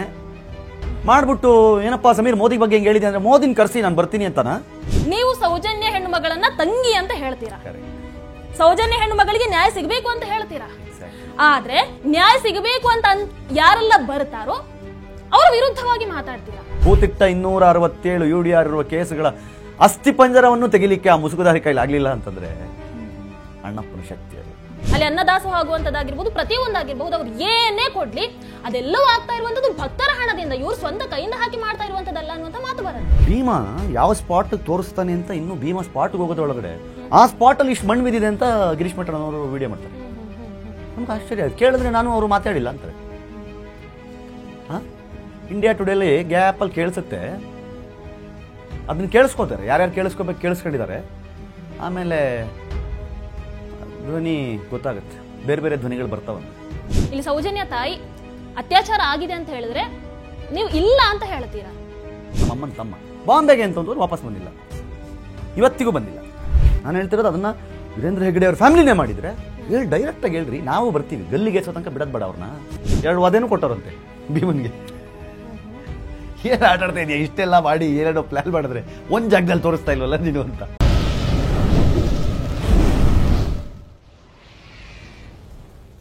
ಎಲ್ರಿಗೂ ನಮಸ್ಕಾರ, ನೀವು ನೋಡ್ತಾ ಇದ್ದೀರಾ ಟಿವಿ ವಿಕ್ರಮ, ನಾನು ಮುಮ್ತಾಜ್ ಅಬ್ದುಲ್ ನೆಲೆಡ್ಕ. ವೀಕ್ಷಕರೇ, ಇವತ್ತು ನಮ್ಮ ರಾಜ್ಯದಲ್ಲಿ ಮಾತ್ರ ಅಲ್ಲ, ದೇಶಾದ್ಯಂತ ಮಾತ್ರ ಅಲ್ಲ, ರಾಷ್ಟ್ರೀಯ ಅಂತಾರಾಷ್ಟ್ರೀಯ ಮಟ್ಟದಲ್ಲೂ ಕೂಡ ಸುದ್ದಿ ಆಗ್ತಾ ಇರುವಂತಹ ಒಂದು ವಿಚಾರ ಅಂತ ಹೇಳಿದ್ರೆ ಅದು ಧರ್ಮಸ್ಥಳ ಮತ್ತು ಧರ್ಮಸ್ಥಳದಲ್ಲಿ ನಡೆದಿರುವಂತಹ ಅತ್ಯಾಚಾರ ಪ್ರಕರಣ. ಸುಮಾರು 13 ವರ್ಷಗಳಿಂದ ನಿರಂತರವಾಗಿ ಸೌಜನ್ಯ ಹೆಣ್ಣು ಮಗಳಿಗೆ ನ್ಯಾಯ ಸಿಗಬೇಕು ಅಂತ ಹೋರಾಟ ಅಂತೂ ನಡೀತಾ ಇತ್ತು. ಸದ್ದಾಗ್ತಾ ಇತ್ತು, ಸೈಲೆಂಟ್ ಆಗ್ತಾ ಇತ್ತು, ಸದ್ದು ಮಾಡ್ತಾ ಇತ್ತು, ಸೈಲೆಂಟ್ ಆಗ್ತಾ ಇತ್ತು. ಆದ್ರೆ ಈ ಬಾರಿ ಆಗಿರುವಂತಹ ಸದ್ದು ಬಹುಶಃ ಒಂದು ಉತ್ತರ ಸಿಗದೆ, ಒಂದು ನ್ಯಾಯ ಸಿಗದೆ ಸೈಲೆಂಟ್ ಆಗೋ ಹಾಗೆ ಕಾಣಿಸ್ತಾ ಇಲ್ಲ. ಒಂದಷ್ಟು ಸಾಕ್ಷಿಗಳು ಬಂತು, 100 ಅತ್ಯಾಚಾರಗಳಾಗಿವೆ ಅಂತ ಹೇಳಿದ್ರು, 100 ಹೆಣಗಳನ್ನು ಹೂತಿದ್ದಾರೆ ಅಂತ ಹೇಳಿದ್ರು. ಜೀವಂತ ಸಾಕ್ಷಿಯಾಗಿ ಭೀಮ ಬಂದಿದ್ದಾಯ್ತು, ಅನನ್ಯ ಭಟ್ ತಾಯಿ ಸುಜಾತಾ ಭಟ್ ಬಂದಿದ್ದಾಯ್ತು, ನನಗೆ ಅಸ್ಥಿಪಂಜರವನ್ನು ಕೊಡಿ, ನಾನು ಅಟ್ಲೀಸ್ಟ್ ಬ್ರಾಹ್ಮಣ ಪದ್ಧತಿಯ ಪ್ರಕಾರ ಅಂತ್ಯ ಸಂಸ್ಕಾರವನ್ನು ನೆರವೇರಿಸ್ತೀನಿ ಅಂತ ಹೇಳಿದ್ದಾಯ್ತು. ಇನ್ನೊಂದಷ್ಟು ಸಾಕ್ಷಿಗಳು ಬರ್ತಾ ಇದೆ, ಮುಂದೆ ಬರಲೂಬಹುದು. SIT ರಚನೆ ಆಯ್ತು, ತನಿಖೆ ಅಂತ ಆಗ್ತಾ ಇದೆ. ಅದು ಒಂದು ಕಡೆ ಆಗ್ತಾ ಇದ್ರೆ, ಇನ್ನೊಂದು ಕಡೆ ಸೋಷಿಯಲ್ ಮೀಡಿಯಾದಲ್ಲಿ ಬಹಳಷ್ಟು ಚರ್ಚೆಗಳಂತೂ ನಿರಂತರವಾಗಿ ನಡೀತಾ ಇದೆ. ಒಂದಷ್ಟು ಗೊಂದಲಗಳಿವೆ, ಒಂದಷ್ಟು ಅನುಮಾನಗಳಿವೆ, ಒಂದಷ್ಟು ಪ್ರಶ್ನೆಗಳಿವೆ, ಬಹಳಷ್ಟು ನಡೀತಾ ಇದೆ. ಸೊ ಇವೆಲ್ಲವನ್ನ ಇವತ್ತು ಮಾತನಾಡೋಣ ಅಂತ ಇವತ್ತು ನಮ್ಮ ಜೊತೆಗೆ ಸ್ಟುಡಿಯೋದಲ್ಲಿ ಈ ಸೌಜನ್ಯ ಹೋರಾಟದ ವಿಚಾರವಾಗಿ ಮುನ್ನೆಲೆಯಲ್ಲಿರುವಂತಹ ಕೀರ್ತಿ ಶಂಕರ್ ಘಟ್ಟ ಅವರಿದ್ದಾರೆ. ಅವರನ್ನ ಕಾರ್ಯಕ್ರಮಕ್ಕೆ ಬರಮಾಡ್ಕೊಳ್ಳೋಣ. ಸರ್, ಕಾರ್ಯಕ್ರಮಕ್ಕೆ ಆತ್ಮೀಯವಾದಂತಹ ಸ್ವಾಗತ. ಡೈರೆಕ್ಟ್ ಕ್ವಶನ್ಗೆ ಬಂದ್ಬಿಡ್ತೀನಿ. ನೀವು ಸೌಜನ್ಯ ಹೆಣ್ಣು ಮಗಳನ್ನ ತಂಗಿ ಅಂತ ಹೇಳ್ತೀರಾ, ಸೌಜನ್ಯ ಹೆಣ್ಣು ಮಗಳಿಗೆ ನ್ಯಾಯ ಸಿಗಬೇಕು ಅಂತ ಹೇಳ್ತೀರಾ. ಆದ್ರೆ ನ್ಯಾಯ ಸಿಗಬೇಕು ಅಂತ ಯಾರೆಲ್ಲ ಬರ್ತಾರೋ ಅವರ ವಿರುದ್ಧವಾಗಿ ಮಾತಾಡ್ತೀರಾ. ಹಾಗಾಗಿ ನಿಮ್ಮ ಉದ್ದೇಶ ನಿಜವಾಗ್ಲೂ ಆಕೆಗೆ ನ್ಯಾಯವನ್ನು ಒದಗಿಸಿಕೊಡೋದು ಹೌದಾ ಅಲ್ವಾ? ನ್ಯಾಯ ಕೊಡಿಸೋದು ಅಂದ್ರೆ ಏನು, ನ್ಯಾಯ ಸಿಗೋದು ಅಂದ್ರೆ ಹೆಂಗೆ? ಆಕೆಗೆ ಆಗಿರುವಂತಹ ಅನ್ಯಾಯಕ್ಕೆ ನ್ಯಾಯವನ್ನು ಒದಗಿಸಿಕೊಡುವಂತ ಹೆಂಗೆ? ನ್ಯಾಯ ಸಿಗೋದು ಹೆಂಗೆ? ಹೆಂಗೆ ನ್ಯಾಯ ಸಿಗೋದು ಅಂದ್ರೆ AI ವಿಡಿಯೋ ಮಾಡೋದಾ? ನ್ಯಾಯ ಸಿಗೋದು ಅಂದ್ರೆ ಭಾಷಣ ಮಾಡೋದಾ? ನ್ಯಾಯ ಸಿಗೋದು ಅಂತಂದ್ರೆ ಗಲಾಟೆ ಮಾಡೋದಾ? ನ್ಯಾಯ ಸಿಗುವುದು ಎಂದರೇನು ಮಮತಾಜ್ ಅವ್ರ ಪ್ರಕಾರ? ಏನ್ ನಡೆದಿದೆ, ಆ ನಡೆದಿರುವಂತದನ್ನ ಉಲ್ಲೇಖ ಮಾಡಬೇಕು, ಅದಕ್ಕೆ ಏನು ಹೋರಾಟ ಆಗ್ಬೇಕು ಅದನ್ನ ಮಾಡಬೇಕು, ತನಿಖೆ ಆಗ್ಬೇಕು, ಅದಕ್ಕೆ ಏನು ಉತ್ತರ ಸಿಗ್ಬೇಕು. ಫೈನಲ್ ಏನ್ ಹೇಳಿದ್ರೆ, ತನಿಖೆಯಾಗಿ ಏನು ಉತ್ತರ ಸಿಗ್ಬೇಕು. ತನಿಖೆ ಆಗಬೇಕು ಅಂದ್ರೆ ಯಾರು ಹೋಗ್ಬೇಕು ಕೋರ್ಟ್ಗೆ? ಯಾರು ಅನ್ಯಾಯ ಆಗಿದೆ ಅಂತ ಹೇಳ್ತಾರೆ ಅವ್ರು ಹೋಗ್ಬೇಕು. ಯಾಕೆ ಹೋಗಲ್ಲ? ಹಂಗೆ ಕೇಳಿದ್ರೆ ನಾವು ಅವ್ರ ವಿರುದ್ಧ ಇದೀವ? ಸೌಜನ್ಯ ನನ್ನ ತಂಗಿ, ಅವಳಿಗೆ ನ್ಯಾಯ ಸಿಗಬೇಕು, ಕೋರ್ಟ್ಗೆ ಹೋಗ್ರಪ್ಪ ಅಂತಂದರೆ ಅದರಲ್ಲಿ ಕೀರ್ತಿ ತಪ್ಪೇನಿದೆ? ಸೌಜನ್ಯ ಸಹೋದರಿಗೆ ನ್ಯಾಯ ಸಿಗಬೇಕು ಅಂತ ಇಡೀ ದೇಶದಲ್ಲಿ ಚರ್ಚೆ ಆಗ್ತಾ ಇದೆ. ದಯವಿಟ್ಟು 1979ರ ವೇದವಲ್ಲಿ ಕೇಸ್ನ SIT ಕೊಡಬೇಕು ಅಂತೀರಿ, 86ರ ಪದ್ಮಲತಾ ಕೇಸು SIT ಕೊಡಬೇಕು ಅಂತೀರಿ, ಆನೆ ಮಾವುತನ ಡಬಲ್ ಮರ್ಡರ್ ಕೇಸ್ನ ನೀವು SIT ಕೊಡಬೇಕು ಅಂತೀರಿ. ಸೌಜನ್ಯ ಕೇಸ್ನ SIT ಕೊಡ್ರಿ ಅಂದರೆ ಕೊಡಲ್ಲ ಅಂತೀರಿ, ಯಾಕೆ? ಕೇಳಬಾರ್ದಾ? ನಮ್ಮ ಜೇಬಿನಲ್ಲಿ ಸಾಕ್ಷಿ ಇದೆ, ನಮ್ಮ ಮೊಬೈಲ್ನಲ್ಲಿ ಸಾಕ್ಷಿ ಇದೆ, ನಮ್ಮ ಮನೆಗಳಲ್ಲಿ ಸಾಕ್ಷಿ ಇದೆ, ನೋಡಿದವರಿದ್ದಾರೆ, ಹೊತ್ತುಕೊಂಡು ಹೋದವರನ್ನ ನೋಡಿದವರಿದ್ದಾರೆ. ಆ ಸಾಕ್ಷಿಗಳನ್ನ ಕರ್ಕೊಂಬಂದು ನ್ಯಾಯ ಕೊಡಿಸಿ ಅಂತ ಕೇಳಿದ್ರೆ ತಪ್ಪ? ಅದರ ಭಾಗವಾಗಿ ಈಗ ಭೀಮ ಬಂದಿರುವಂಥದ್ದು. ಭೀಮನಿಗೂ ಭೀಮ ಅಂದ್ಬೇಡಿ, ಮುಸುಕುದಾರಿ ಎನ್ನಿ. ಯಾಕೆ ಭೀಮ ಅಂತ ಯಾಕೆ ಹೆಸರಿಡ್ತೀರಾ? ಮುಸುಕುದಾರಿ, ಅನಾಮಿಕ, ಅವನಿಗೂ ಸೌಜನ್ಯ ಕೇಸ್ಗೂ ಏನು ಸಂಬಂಧ? ಅಂದ್ರೆ ಈಗ ಆತನ ಮೂಲಕ ಒಂದಷ್ಟು ಸತ್ಯಗಳು ಹೊರಬಂದ್ರೆ ಸೌಜನ್ಯಗೆ ಆಗಿರುವಂತಹ ಅನ್ಯಾಯಕ್ಕೆ ಉತ್ತರ ಸಿಗಬಹುದು ಅನ್ನುವಂತಹ. ಅಲ್ಲಿ ಇವಾಗ ಒಂದು ಅಸ್ಥಿ ಪಂಜರ ಸಿಕ್ಬಿಟ್ರೆ ಸೌಜನ್ಯಗೆ ನಾಳೆ ಬೆಳಗ್ಗೆ ಹೊಡಿಗೆ ಕೊಟ್ಬಿಡ್ತಾರ? ಸೌಜನ್ಯದ್ದು ಇವರೇ ಮಾಡಿರೋದು ಅಂತ ಹಂಗಾಗಲ್ಲ. ಸಿಂಪಲ್. ಸೌಜನ್ಯ ಬೇರೆ, ಅಫ್ಕೋರ್ಸ್ ಅದು ಬೇರೆ, ಇದೇ ಬೇರೆ. ಅದನ್ನ ಕನ್ಫ್ಯೂಸ್ ಮಾಡೋದು ಬೇಡ. ಈಗ ಜೀವಂತ ಸಾಕ್ಷಿ ಬಂದಿದೆ ಅಂತ ವಿಡಿಯೋದಲ್ಲಿ ಸ್ಟೈಲಾಗಿ ಹೇಳಿದ ತಕ್ಷಣ ಅದರಿಂದ ಸೌಜನ್ಯ ನ್ಯಾಯ ಸಿಗಲ್ಲ. ಆ ಕೇಸ್ ಬೇರೆ, ಈ ಕೇಸ್ ಬೇರೆ. ಎರಡನ್ನೂ ಮಿಕ್ಸ್ ಮಾಡಿ ಜನನ್ ಕನ್ಫ್ಯೂಸ್, ಬೇಜಾನ್ ಕನ್ಫ್ಯೂಸ್ ಮಾಡ್ಬಿಟ್ಟಿದ್ದಾರೆ ಆಲ್ರೆಡಿ. ಕನ್ಫ್ಯೂಸ್ ಯಾವ ಲೆವೆಲ್ ಅಂತಂದ್ರೆ ಬ್ರೈನ್ ವಾಶ್ ಮಾಡಿ ಕಲ್ಸ್ಮೇಲೆ ಒಬ್ರು ಮಾಡ್ಬಿಟ್ಟಿದ್ದಾರೆ. ಈಗ ಮತ್ತೆ ಕನ್ಫ್ಯೂಸ್ ಮಾಡಬೇಡಿ, ಅದೇ ಬೇರೆ ಇದೇ ಬೇರೆ. ಆ ಕೆಲಸ ಅದ್ರ ಪಾಡಿಗೆ ಅದು ನಡೀಲಿ. SIT ರಚನೆ ಆಗಿರೋದು ಅದು ಬೇರೆದಕ್ಕೆ. ಸೌಜನ್ಯ ವಿಚಾರದಲ್ಲಿ ನಿಮ್ಮ ಹತ್ರ ಇರುವ ಸಾಕ್ಷಿಯನ್ನ, ನಿಮ್ಮ ಹತ್ರ ಇರುವ ಪ್ರೂಫನ್ನು ನೀವು ತೊಗೊಂಡೋಗಿ SIT ಕೊಡಿ. SIT ಇದನ್ನು ನಾನು ಮಾಡಲ್ಲ ಅನ್ನತ್ತಾ? ವಿಧಾನಸೌಧ ಎದುರುಗಡೆ ಕೂತ್ಕೊಳ್ಳಿ, ಇದನ್ನ ಮರುತನಿಖೆ ಮಾಡುವ ತನಕ ಬಿಡಬೇಡಿ. ಯಾಕಂದ್ರೆ 79ರ ವೇದದಲ್ಲಿ 86ರ ಪದ್ಮಲತಾ ಕೇಸ್ನೇ ನೀವು ರಿಓಪನ್ ಮಾಡಬೇಕು ಅಂತ ಹೇಳ್ತೀರಾ ಅಂತಂದ್ರೆ ಜೀವಂತ ಸಾಕ್ಷಿಗಳಿರುವ ಹಾಗೂ ನಿಮ್ಮ ಮೊಬೈಲ್ನಲ್ಲಿರುವ ಯಾವುದೋ ಒಂದು ವಿಡಿಯೋ ಬಿಟ್ಟರೆ ಸಾಕು ದಂಗಾಗ್ಬಿಡ್ತಿದ್ದಾರೆ ಆಫೀಸರ್ಸ್ ಅಂತೀರಲ್ಲ, ಆ ವಿಡಿಯೋನ ಅಲ್ಲಿ ಕೊಡಿ. ಯಾಕೆ ಕೊಡ್ತಾ ಇಲ್ಲ ಅಂತ ಕೇಳಿದ್ರೆ ಕೀರ್ತಿದೆ ಅಂತ ತಪ್ಪು. ಈಗ ನಾನು ಸೌಜನ್ಯ ಹೋರಾಟಗಾರನ, ಅವ್ರು ಸೌಜನ್ಯ ಹೋರಾಟಗಾರನ? ಅಫ್ಕೋರ್ಸ್ ಇರಬಹುದು. ನಿಮ್ಮ ಇಬ್ಬರ ಹೋಗ್ತಾ ಇರುವಂತಹ ರೀತಿ ಬೇರೆ ಇರಬಹುದು. ಓಕೆ, ನೀವು ಹೇಳಿದ್ರೆ ಸಾಕ್ಷಿ ಕೊಡ್ತಾ ಇಲ್ಲ ಯಾಕೆ ಅಂತ. ಹಾಗಾದ್ರೆ ನಾನು ಕೇಳುವಂತ ಪ್ರಶ್ನೆ, ಈಗ ಮಟ್ಟಣ್ಣನವರು ಹಾಗಾದ್ರೆ ಸುಳ್ಳು ಹೇಳ್ತಾ ಇರುವಂತದ್ದು ಅಂದ್ರೆ ಸುಳ್ಳು ಹೇಳ್ತಿದ್ದಾರೆ. No matter what, on camera Girish ಮಟ್ಟಣ್ಣನವರು ಮುಟ್ಟಾಳ್ ಸ್ಟೇಟ್ಮೆಂಟ್ ಕೊಡ್ಕೊಂಡು ಬರೀ ಸುಳ್ಳು ಹೇಳ್ತಿದ್ದಾರೆ. ಅಂದ್ರೆ ಅವರು ಪೊಲೀಸ್ ಇಲಾಖೆಯಲ್ಲಿ ಇದ್ದಂತವರು. ನೋಡಿ, ನೀವು ಪೊಲೀಸ್ ಇಲಾಖೆಯಲ್ಲಿ ಇದ್ದದ್ದು ಹೇಳ್ಬೇಡಿ, ಸಸ್ಪೆಂಡ್ ಆಗಿದ್ದು ಹೇಳಿ. ಅದು ಲೇಟೆಸ್ಟ್ ನ್ಯೂಸ್. ಈ ಸಸ್ಪೆಂಡೆಡ್ ಆಫೀಸರ್ ಆಯ್ತಾ? ಇಲ್ಲಿ ಕೂತ್ಕೊಂಡು ಬುರ್ಡೆ ಬಿಡ್ತಾರಲ್ಲ, 24 ವರ್ಷ ಹೆಣ್ಮಗುದು ಅಂತ ನಮಗೆ FSL ಇಂದ ವರದಿ ಬಂದಿದೆ ಆ ಬುರ್ಡೆ ಅಂತ. ಹಂಗೆ ಬುರ್ಡೆ ಬಿಟ್ಟಂಗಲ್ಲ, ದಿನಾ ಒಂದೊಂದು ಸುಳ್ಳು ಹೇಳಿ ಜನ ಡೈವರ್ಟ್ ಮಾಡ್ತಾರಲ್ಲ, ಆ ಥರ ಅಲ್ಲ. ಅದಕ್ಕೆ ಒಂದು ಪ್ರಾಪರ್ ವೇ ಇದೆ, ಒಂದು ರೀತಿ ಇದೆ. ಅದೇ ಥರ ಹೋಗ್ಬೇಕು. ನಾವು ಮಾತಾಡಬಾರ್ದು. Under trial case, investigation process ಇದೆ, ಮಾತಾಡಬಾರ್ದು ಅಂತಂದರೆ ಇವ್ರು ಅಷ್ಟೊತ್ತಿಗೆ ವರ್ಡಿಕ್ಟೇ ಕೊಟ್ಬಿಡೋದ ವಿಡಿಯೋಗಳು ಮಾಡಿಕೊಂಡು. ಇವರೇ ಮಾಡಿರೋದು, ಹಿಂಗೆ ಮಾಡಿರೋದು, ಇಲ್ಲೇ ಮಾಡಿರೋದು, ಇಷ್ಟೊತ್ತಿಗೆ ಮಾಡಿರೋದು, ಇದೇ ಕಲರ್ ಕಾರಲ್ಲಿ ಬಂದು ಮಾಡಿದ್ರು, ಈ ನಂಬರ್ ಕಾರಲ್ಲಿ ಬಂದು ಮಾಡಿದ್ರು, ಇಲ್ಲಿ ಬಂದು ಬಾಡಿ ಎಸಿದ್ರು, ಆ ಕಲರ್ ಡ್ರೆಸ್ ಹಾಕಿದ್ಲು. ಏನು ಹೇಳೋಕ್ಕೆ ಒಂದು ಇತಿಮಿತಿನೇ ಬೇಡವಾ? ಅದಕ್ಕೆ ಅವಾಗಂತೂ ಇದು ಯಾಕೋ ಒನ್ ಸೈಡೆಡ್ ಹೋಗ್ತಾ ಇದೆ ಗುರು. ಹಿಂಗಾದರೆ ಇವರು ಧರ್ಮಸ್ಥಳನ ಮಹೇಶ್ ಶೆಟ್ಟಿ ತಿಮ್ರೋಡಿ ಹೇಳ್ದಂಗೆ JCB ತಗೊಂಡಾಗ ಮಕ್ಷಿ ಅಲ್ಲ ಅಂತಾರಲ್ಲ, ಮಕ್ಷೆ ಬಿಡ್ತಾರೆ ಇವ್ರು ಬಿಟ್ರೆ. ಸೊ ಹಾಗಾಗಿ ಧ್ವನಿ ಎತ್ತಬೇಕು ಅಂತ ಅನ್ನಿಸಿದಾಗ ಧ್ವನಿ ಎತ್ತಿದ್ವಿ. ಅಲ್ಲ, ನಾನು ಕೇಳ್ತಾ ಇರುವಂತದ್ದು, ಅಫ್ಕೋರ್ಸ್ ಅವ್ರು ಸಸ್ಪೆಂಡ್ ಆಗಿರಬಹುದು, ಆದ್ರೆ ಅವ್ರಿಗೆ ಗೊತ್ತಿರಲ್ವಾ ನಾವ್ ಇವತ್ತು ಸುಳ್ಳು ಹೇಳ್ತಾ ಇದ್ದೀವಿ. ಅವರು ಅಷ್ಟೆಲ್ಲ ಯಾಕೆ ಅಷ್ಟು ಪ್ರೆಷರ್ ಹಾಕಿ SIT ತನಿಖೆವರೆಗೂ ಬಂದ್ರು. ಇವತ್ತು SIT ತನಿಖೆ ಆಗಿ ನಾಳೆ ಏನು ಬೇರೆ ಸತ್ಯ ಹೊರಗೆ ಬಂದ್ರೆ ನಾವು ಒಳಗೆ ಹೋಗ್ತೀವಿ ಅನ್ನುವಂತ ಅವ್ರಿಗೆ ಅಷ್ಟು ಪರಿಜ್ಞಾನ ಕೂಡ ಇಲ್ವಾ ಅಂತ. ಸುಳ್ಳನ್ನು ಅಷ್ಟು ಕಾನ್ಫಿಡೆಂಟ್ ಆಗಿ ಹೇಳ್ತಿದ್ದಾರೆ. ಈಗ ನನಗೆ ಗ್ಯಾರಂಟಿ ಇಲ್ವಾ ನಾನು ಸತ್ಯ ಮಾತಾಡ್ತಾ ಇದ್ದೀನಿ ಅಂತ? ಸೇಮ್ ಅವ್ರಿಗಷ್ಟು ಕಾನ್ಫಿಡೆನ್ಸ್ ಇದ್ದಾಗ ನಾನು ಕೂತ್ಕೊಂಡು ಪ್ರತಿ ಮಾಧ್ಯಮ ಕರೆದ್ರು, ಸುವರ್ಣ ನ್ಯೂಸ್ ಕರೆದ್ರು ಹೋಗಿದ್ದೀನಿ, ರಿಪಬ್ಲಿಕ್ ಕರೆದ್ರು ಹೋಗಿದ್ದೀನಿ, ಯಾವ ಮಾಧ್ಯಮ ಕರೆದ್ರು, ಯಾವ ಯೂಟ್ಯೂಬ್ ಚಾನಲ್ ನಿಮ್ಮನ್ನು ಇಂಟರ್ವ್ಯೂ ಮಾಡಬೇಕು ಅಂತಂದ್ರೂ ಅವರು ಫುಲ್ ಲೆಫ್ಟ್ ವಿಂಗು ಎಗೇನ್ಸ್ಟ್ ಅಂತ ಅನ್ಸಿದ್ರು ಬನ್ನಿ ಅಂತ ಕರೆದಿದ್ದೀನಿ, ಇಂಟರ್ವ್ಯೂ ಕೊಟ್ಟಿದ್ದೀನಿ. ಯಾಕೆ? ಸತ್ಯ ಇದೆ. ಈಗ ಅವ್ರು ಕರಿತಾ ಇದೀವಲ್ಲ, ಯಾಕೆ ಬರ್ತಾ ಇಲ್ಲ? ಅವ್ರ ಪ್ರಕಾರ ಈಗ ವೀರೇಂದ್ರ ಹೆಗ್ಡೆ ಅವರು ಬರಬೇಕನ್ನುವಂಥದ್ದು ಅವರ ಮಾತು. ಯಾರಿಗೆ? ಈಗ ಮಾಡಿರೋದು 3 AI ವಿಡಿಯೋಗೆ ವೀರೇಂದ್ರ ಹೆಗ್ಡೆ ಅಂತ ಬಂದು ಕೂರಿಸ್ಬೇಕಾ? ಮಾಡಿರೋದು 3 AI ವಿಡಿಯೋ, ಅದಕ್ಕೆ ವೀರೇಂದ್ರ ಹೆಗ್ಡೆ ನಾಳೆ ಇವನು ಮೋದಿಯವ್ರ ಬಗ್ಗೆ ಮಾಡ್ತಾನೆ, ಮಾಡ್ಬಿಟ್ಟು ಏನಪ್ಪ ಸಮೀರ್ ಮೋದಿ ಬಗ್ಗೆ ಹೆಂಗೆ ಹೇಳಿದೆ ಅಂದರೆ ಮೋದಿನ ಕರೆಸಿ ನಾನು ಬರ್ತೀನಿ ಅಂತಾನ. ಟ್ರಂಪ್ ಬಗ್ಗೆ ಮಾತಾಡ್ತಾನೆ, ಟ್ರಂಪ್ ಬರಲಿ ನಾನು ಬರ್ತೀನಿ ಅಂತಾನ. ಸುಮ್ಮನೆ ಇವೆಲ್ಲ ನಾನು ಹೇಳ್ತೀನಿ, ಕೂತ್ಕೊಂಡು ಅಜಿತಾಗ ಮಾತಾಡ್ತಾನೆ. ಅಜಿತ ರಜಾ ಹಾಕಿದಾನಲ್ಲ ಅವ್ನ ಡ್ಯೂಟಿ ಟೈಮಲ್ಲಿ, ಅಷ್ಟು ಎಕ್ಸ್ಪೀರಿಯನ್ಸ್ ಆಗಿಲ್ಲ ಇವನಿಗೆ. ಅಜಿತನ್ ಲೀವ್ಸ್ ಇದೆಯಲ್ಲ, ಅಷ್ಟು ಎಕ್ಸ್ಪೀರಿಯನ್ಸ್ ಆಗಿಲ್ಲ ಇವನಿಗೆ. ಇವನು ಅಜಿತಾಗ ಮಾತಾಡ್ತಾನೆ. ಹಾಗಾಗಿ ಅವ್ರಿಗೆ ಇವಾಗ ಏನು ಗೊತ್ತಾ, ಅದು ಆರುವ ದೀಪ ಜೋರಾಗಿ ಉರಿಯತ್ತಂತೆ. ನಾನು ಹೇಳ್ತಾ ಇರೋದು ಹೇಗಿತ್ತು, ಜಸ್ಟ್ ಬಿಫೋರ್ 30-45 ಡೇಸ್ ನಮ್ಮ ವಿರುದ್ಧ ಜನ ಕೆಂಡ ಕಾರ್ತಾ ಇದ್ರು. ಏನಾಗ್ತಿದೆ ಹಂತವಾಗಿ. ನನ್ನ ಹತ್ರ ಒಂದು 2-2.5 ಸಾವಿರ ಸ್ಕ್ರೀನ್ಶಾಟ್ಸ್ ಇದೆ. ನನಗೆ ಸಾರಿ ಕೇಳ್ಕೊಂಡು ಮೆಸೇಜ್ ಹಾಕಿರೋರ್ದು. ಸಾರಿ ಕೀರ್ತಿ ಅವರೇ, ತಪ್ಪಾಗಿ ತಿಳ್ಕೊಂಬಿಟ್ಟಿದ್ವಿ, ನೀವು ಹೇಳೋದ್ರಲ್ಲಿ ಅರ್ಥ ಇದೆ, ನೀವು ಮಾತಾಡ್ತಿರೋದ್ರಲ್ಲಿ ಅರ್ಥ ಇದೆ. ಎಲ್ಲರೂ ಎಲ್ಲ ಮಾತಾಡ್ತೀಯಾರಲ್ಲ, ಇಷ್ಟೇ ಮಾಡಬೇಕಾಗಿರೋದು. ಅವ್ರು 3 ಜನ ಟ್ಯಾಗ್ ಮಾಡಬೇಕು, ಸಾಕ್ಷಿ ಕೊಡಿ ಅಂತ ಕೇಳಬೇಕು, ಬೇರೆ ಏನು ಮಾಡೋದು ಬೇಡ. ಅಲ್ಲಿಗೆ ಸೌಜನ್ಯ ಸಾವಿಗೆ ನ್ಯಾಯ ಸಿಕ್ಬಿಡ್ತು. ನಾನು ಹೇಳ್ತಿರೋದು ಅದನ್ನು ವೀರೇಂದ್ರ ಹೆಗ್ಗಡೆ ಅವ್ರ ಫ್ಯಾಮಿಲಿನೇ ಮಾಡಿದ್ರೆ ಹೇಳಿ ಡೈರೆಕ್ಟಾಗಿ ಹೇಳ್ರಿ, ನಾವು ಬರ್ತೀವಿ, ಗಲ್ಲಿಗೆ ಎಸೋ ತನಕ ಬಿಡೋದು ಬೇಡ ಅವ್ರನ್ನ. ಹಾ, ಈ ಮಾತು ಬಂದಾಗ ನಾನು ಇನ್ನೊಂದು ಕ್ವೆಶನ್ ಕೇಳಬೇಕು. ಇಷ್ಟೆಲ್ಲ ನಡೀತಾ ಇದೆ, ಡೈರೆಕ್ಟ್ ಆಗಿ ವೀರೇಂದ್ರ ಹೆಗ್ಡೆ ಅವರ ಕುಟುಂಬಕ್ಕೆ ಇದು ಹೋಗ್ತಾ ಇದೆ. ಯಾಕೆ ವೀರೇಂದ್ರ ಹೆಗ್ಡೆ ಅವರೊಂದು ಪ್ರೆಸ್ ಮೀಟ್ ಮಾಡಿ ಓಕೆ SIT ತನಿಖೆ ಆಗ್ತಾ ಇದೆ, ಆಗಲಿ, ಏನು ತನಿಖೆ ಆದಮೇಲೆ ಏನು ಬರುತ್ತೋ ಅದು ಬರಲಿ, ನಾವೆಲ್ಲರೂ ಸಹಕಾರವನ್ನು ಕೊಡೋಣ, ಅಲ್ಲಿವರೆಗೂ ಸುಮ್ಮನೆ ಇದು ಬಿಡೋಣ ಅಂತ ಅವ್ರು ಯಾಕೆ ಒಂದು ಮಾತು ಆಡ್ತಾ ಇಲ್ಲ ಅನ್ನುವಂಥದ್ದು? ವೀರೇಂದ್ರ ಹೆಗ್ಗಡೆ ಅವ್ರ ಫ್ಯಾಮಿಲಿ ಡೈರೆಕ್ಟ್ ಆಗಿ ಅವ್ರು ಹೇಳ್ತಾ ಇರೋದು ಆರೋಪ. ಏನು ಆರೋಪ? ಕಂಪ್ಲೇಂಟ್ ಇದೆ? ಎನಿ ಕಂಪ್ಲೇಂಟ್ಸ್, ಇಲ್ಲ. Any FIR against them? ಇಲ್ಲ. ಹೋಗ್ಲಿ, ಯಾವುದಾದ್ರೂ ನೋಟಿಸು? ಏನು ಸುಮ್ಮನೆ ಇವ್ರು ರೋಡಲ್ಲಿ ಕೂಗ್ತಾ ಇದ್ದಾರೆ ಅಂತ ಅಂದ್ಬಿಟ್ರೆ ವೀರೇಂದ್ರ ಹೆಗ್ಡೆ ಬಂದು ಪ್ರೆಸ್ ಮೀಟ್ ಮಾಡ್ಬಿಡ್ತಾರೆ. ಹೋದ್ಸಲಿ ನೀವೇನು ಮಾಡಿದ್ರಿ, ಮಾಧ್ಯಮದಲ್ಲಿ ಕೂತ್ಕೊಂಡು ವೀರೇಂದ್ರ ಹೆಗ್ಡೆ ಫ್ಯಾಮಿಲಿಯ ನಿಶ್ಚಲ್ ಜೈನ್ ಅವ್ರ ಹೆಸರು ತೆಗೆದ್ರಿ. ಇಂಟರ್ವ್ಯೂ ಮುಗಿದು 3 ಅವರ್ಸ್ಗೆ ವೀರೇಂದ್ರ ಹೆಗ್ಡೆ ಪ್ರೆಸ್ ಮೀಟ್ ಮಾಡಿದ್ರು. ವಿತಿನ್ 3 ಅವರ್ಸ್ ಪ್ರೆಸ್ ಮೀಟ್ ಮಾಡಿದ್ರು. ಇವ್ರು ಇಂಟರ್ವ್ಯೂ ಮುಗಿಸ್ಕೊಂಡು ಉಜ್ರಾಗಿ ವಾಪಸ್ ಹೋಗೋದ್ರೊಳಗಡೆ ವೀರೇಂದ್ರ ಹೆಗ್ಡೆ ಡಾಕ್ಯುಮೆಂಟ್ ಸಮೇತ ಪ್ರೆಸ್ ಮೀಟ್ ಮಾಡಿದ್ರು. ನಿಮ್ಗೊಂದು ವಿಷಯ ಗೊತ್ತಾ, ಇವತ್ತಿನ ತನಕ ಕಳೆದ 2012ರಲ್ಲಿ ಅಕ್ಟೋಬರ್ 9ನೇ ತಾರೀಕು ಸೌಜನ್ಯದು ಮರ್ಡರ್ ಆಗಿರೋದು. ಇವರು ಹೆಸರು ತೆಗೆದಿದ್ದು ಅಂದರೆ ಈ 4 ಜನರ ಹೆಸರು ತೆಗೆದಿದ್ದು 1.25 ವರ್ಷ ಆದಮೇಲೆ. ಅದನ್ನು ಅವ್ರ ಅಮ್ಮನೇ ಹೇಳ್ಕೊಂಡಿದ್ದಾರೆ, ಅಣ್ಣಪ್ಪ ಸ್ವಾಮಿ ನನಗೆ ಹೆಸರು ಕೊಟ್ಬಿಟ್ಟ, ನಾನು ಟಕ್ ಟಕ್ ಅಂತ ಹೇಳ್ಕೊಂಡು ಹೋಗ್ಬಿಟ್ಟೆ ಅಂತ. ಓಕೆ, ಅದು ಓಕೆ, ಹೆಸರು ಹೇಳಿದ್ರು 1 ವರ್ಷ ಆದಮೇಲೆ. ನಿಶ್ಚಲ್ ಜೈನ್ ಅಂತ ಮಾತಾಡ್ತಾರಲ್ಲ ಇವರು, ಇವತ್ತಿನವರೆಗೂ ಯಾವುದೇ ಕಂಪ್ಲೇಂಟ್ ಕಾಪಿ, ಯಾವುದೇ ಕೋರ್ಟ್ ಕಾಪಿ, ಯಾವುದೇ ಹೇಳಿಕೆಗಳಲ್ಲಿ ನಿಶ್ಚಲ್ ಜೈನ್ ಹೆಸರು ತಂದೇ ಇಲ್ಲ ಇವರು. ನಿಶ್ಚಲ್ ಜೈನ್ ಹೆಸರು ಯಾವ ವರ್ಡ್ ಯಾವುದರಲ್ಲೂ ಇಲ್ಲ.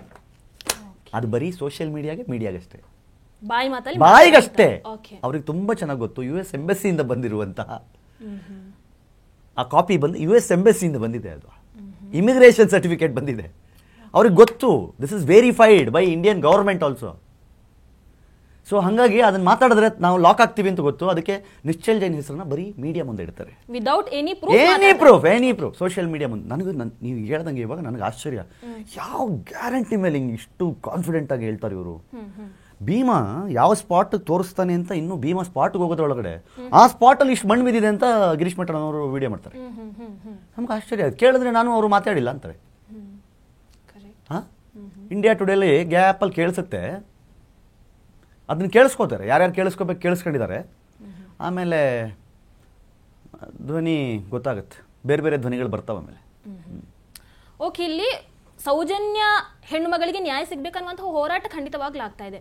ಆದ್ರೆ ಇಲ್ಲಿ ದೇವಸ್ಥಾನ ವಿಚಾರ ಯಾಕೆ ಬಂತು ಅಂತ ಅಂದ್ರೆ, ಸೌಜನ್ಯ ಹೋರಾಟಕ್ಕೂ ದೇವಸ್ಥಾನವನ್ನ ಉಳಿಸೋದಕ್ಕೂ ಏನ್ ಸಂಬಂಧ? ಇಲ್ಲಿ ಟಾರ್ಗೆಟ್ ಧರ್ಮಸ್ಥಳ ಅಂತ ಹೇಳ್ತೀವಿ, ಅದರ ಧರ್ಮಸ್ಥಳವನ್ನ ನಾವು ಸೇವ್ ಮಾಡ್ಬೇಕಂದ್ರೆ ಹಿಂದೂಗಳೆಲ್ಲರೂ ಒಗ್ಗಟ್ಟಾಗಬೇಕು, ಅವರು ಅದರ ವಿರುದ್ಧ ಷಡ್ಯಂತ್ರವನ್ನ ಮಾಡ್ತಾ ಇದ್ದಾರೆ ಅನ್ನುವಂಥ ಮಾತುಗಳು ಬರ್ತಾರೆ. ಹೆಂಗೆ ಇದು, ಯಾಕೆ ಆ ಲಿಂಕ್ ಯಾಕೆ ಬಂತು ಅಂತ? ಚರ್ಚಿನ ಫಾದರ್ಗೆ, ಮಸೀದಿಯ ಮೌಲ್ವಿಗೆ ಟಾರ್ಗೆಟ್ ಮಾಡಿದ್ರೆ ಅದು ಶ್ರದ್ಧಾ ಕೇಂದ್ರಕ್ಕೆ ಟಾರ್ಗೆಟ್ ಮಾಡ್ದಂಗಲ್ವಾ? ಓಕೆ, ಅದು ಬಿಟ್ಬಿಡಿ. ಅಲ್ಲಿ ಅಣ್ಣಪ್ಪ ಸ್ವಾಮಿಯೇ ಇಲ್ಲ, ಅಲ್ಲಿ ಮಂಜುನಾಥ ಸ್ವಾಮಿಯೇ ಇಲ್ಲ, JCB ತಗೊಂಡು ಮಕ್ಷಿ ಅಲ್ಲ ಅಂತ ಹೇಳಿದ್ ಕೇಳಿಸಿಲ್ವಾ? ಇದೇ ಮಹೇಶ್ ಶೆಟ್ಟಿ ತಿಮ್ರೋಡಿ ಕೂತ್ಕೊಂಡು ಹೇಳಿದ್ ಮೀಡಿಯಾದಲ್ಲಿ. ಅದಕ್ಕೂ ಒಂದು ಇದು ಬರುತ್ತೆ, ಮಾತು ಬರುತ್ತೆ. ಏನಂತ ಹೇಳಿದ್ರೆ, ಬಹುಶಃ ಅವರು ಹೇಳಿರುವಂತಹ ಸಂದರ್ಭ ಬೇರೆ ಆಗಿರಬಹುದು, ಅಲ್ಲಿ ಡಿಸ್ಕಸ್ ಆಗ್ತಾ ಇದ್ದಂತಹ ವಿಚಾರ ಬೇರೆ ಆಗಿರಬಹುದು, ಅವತ್ತವರು ಅದನ್ನು ಹೇಳಿರಬಹುದು. ಬಟ್ ಅದನ್ನು ಇವತ್ತಿಯಾಗಿ ಇಲ್ಲಿಗೆ ತಂದು ಕನೆಕ್ಟ್ ಮಾಡಿ ಹಿಂದೂಗಳನ್ನ ಎತ್ತಿ ನಾವು ದೇವರ ಬಗ್ಗೆ ಮಾತೇ ಆಡಿಲ್ಲ ಅಂತಂದ್ಮೇಲೆ ಮಕ್ಷಾಕಿ ಅಂತಂದ್ರೆ ಏನರ್ಥ? ಮಕ್ಷಾಕಿ ಅಲ್ಲ ಅದನ್ನ ಅಂದ್ರೆ, ದೇವರ ಬಗ್ಗೆ ಮಾತಾಡದೇ ಇದ್ರೆ, ಧರ್ಮಸ್ಥಳವನ್ನು ಟಾರ್ಗೆಟ್ ಮಾಡದೇ ಇದ್ರೆ ಮಕ್ಷಾಕದ ಯಾಕೆ? ಅಣ್ಣಪ್ಪ ಸ್ವಾಮಿನ ಯಾಕೆ ಮಕ್ಷಾಕ್ಬೇಕು? ಮಂಜುನಾಥ ಸ್ವಾಮಿನ ಯಾಕೆ, ದೇವಸ್ಥಾನ ಯಾಕೆ ಮಕ್ಷಾಕ್ಬೇಕು?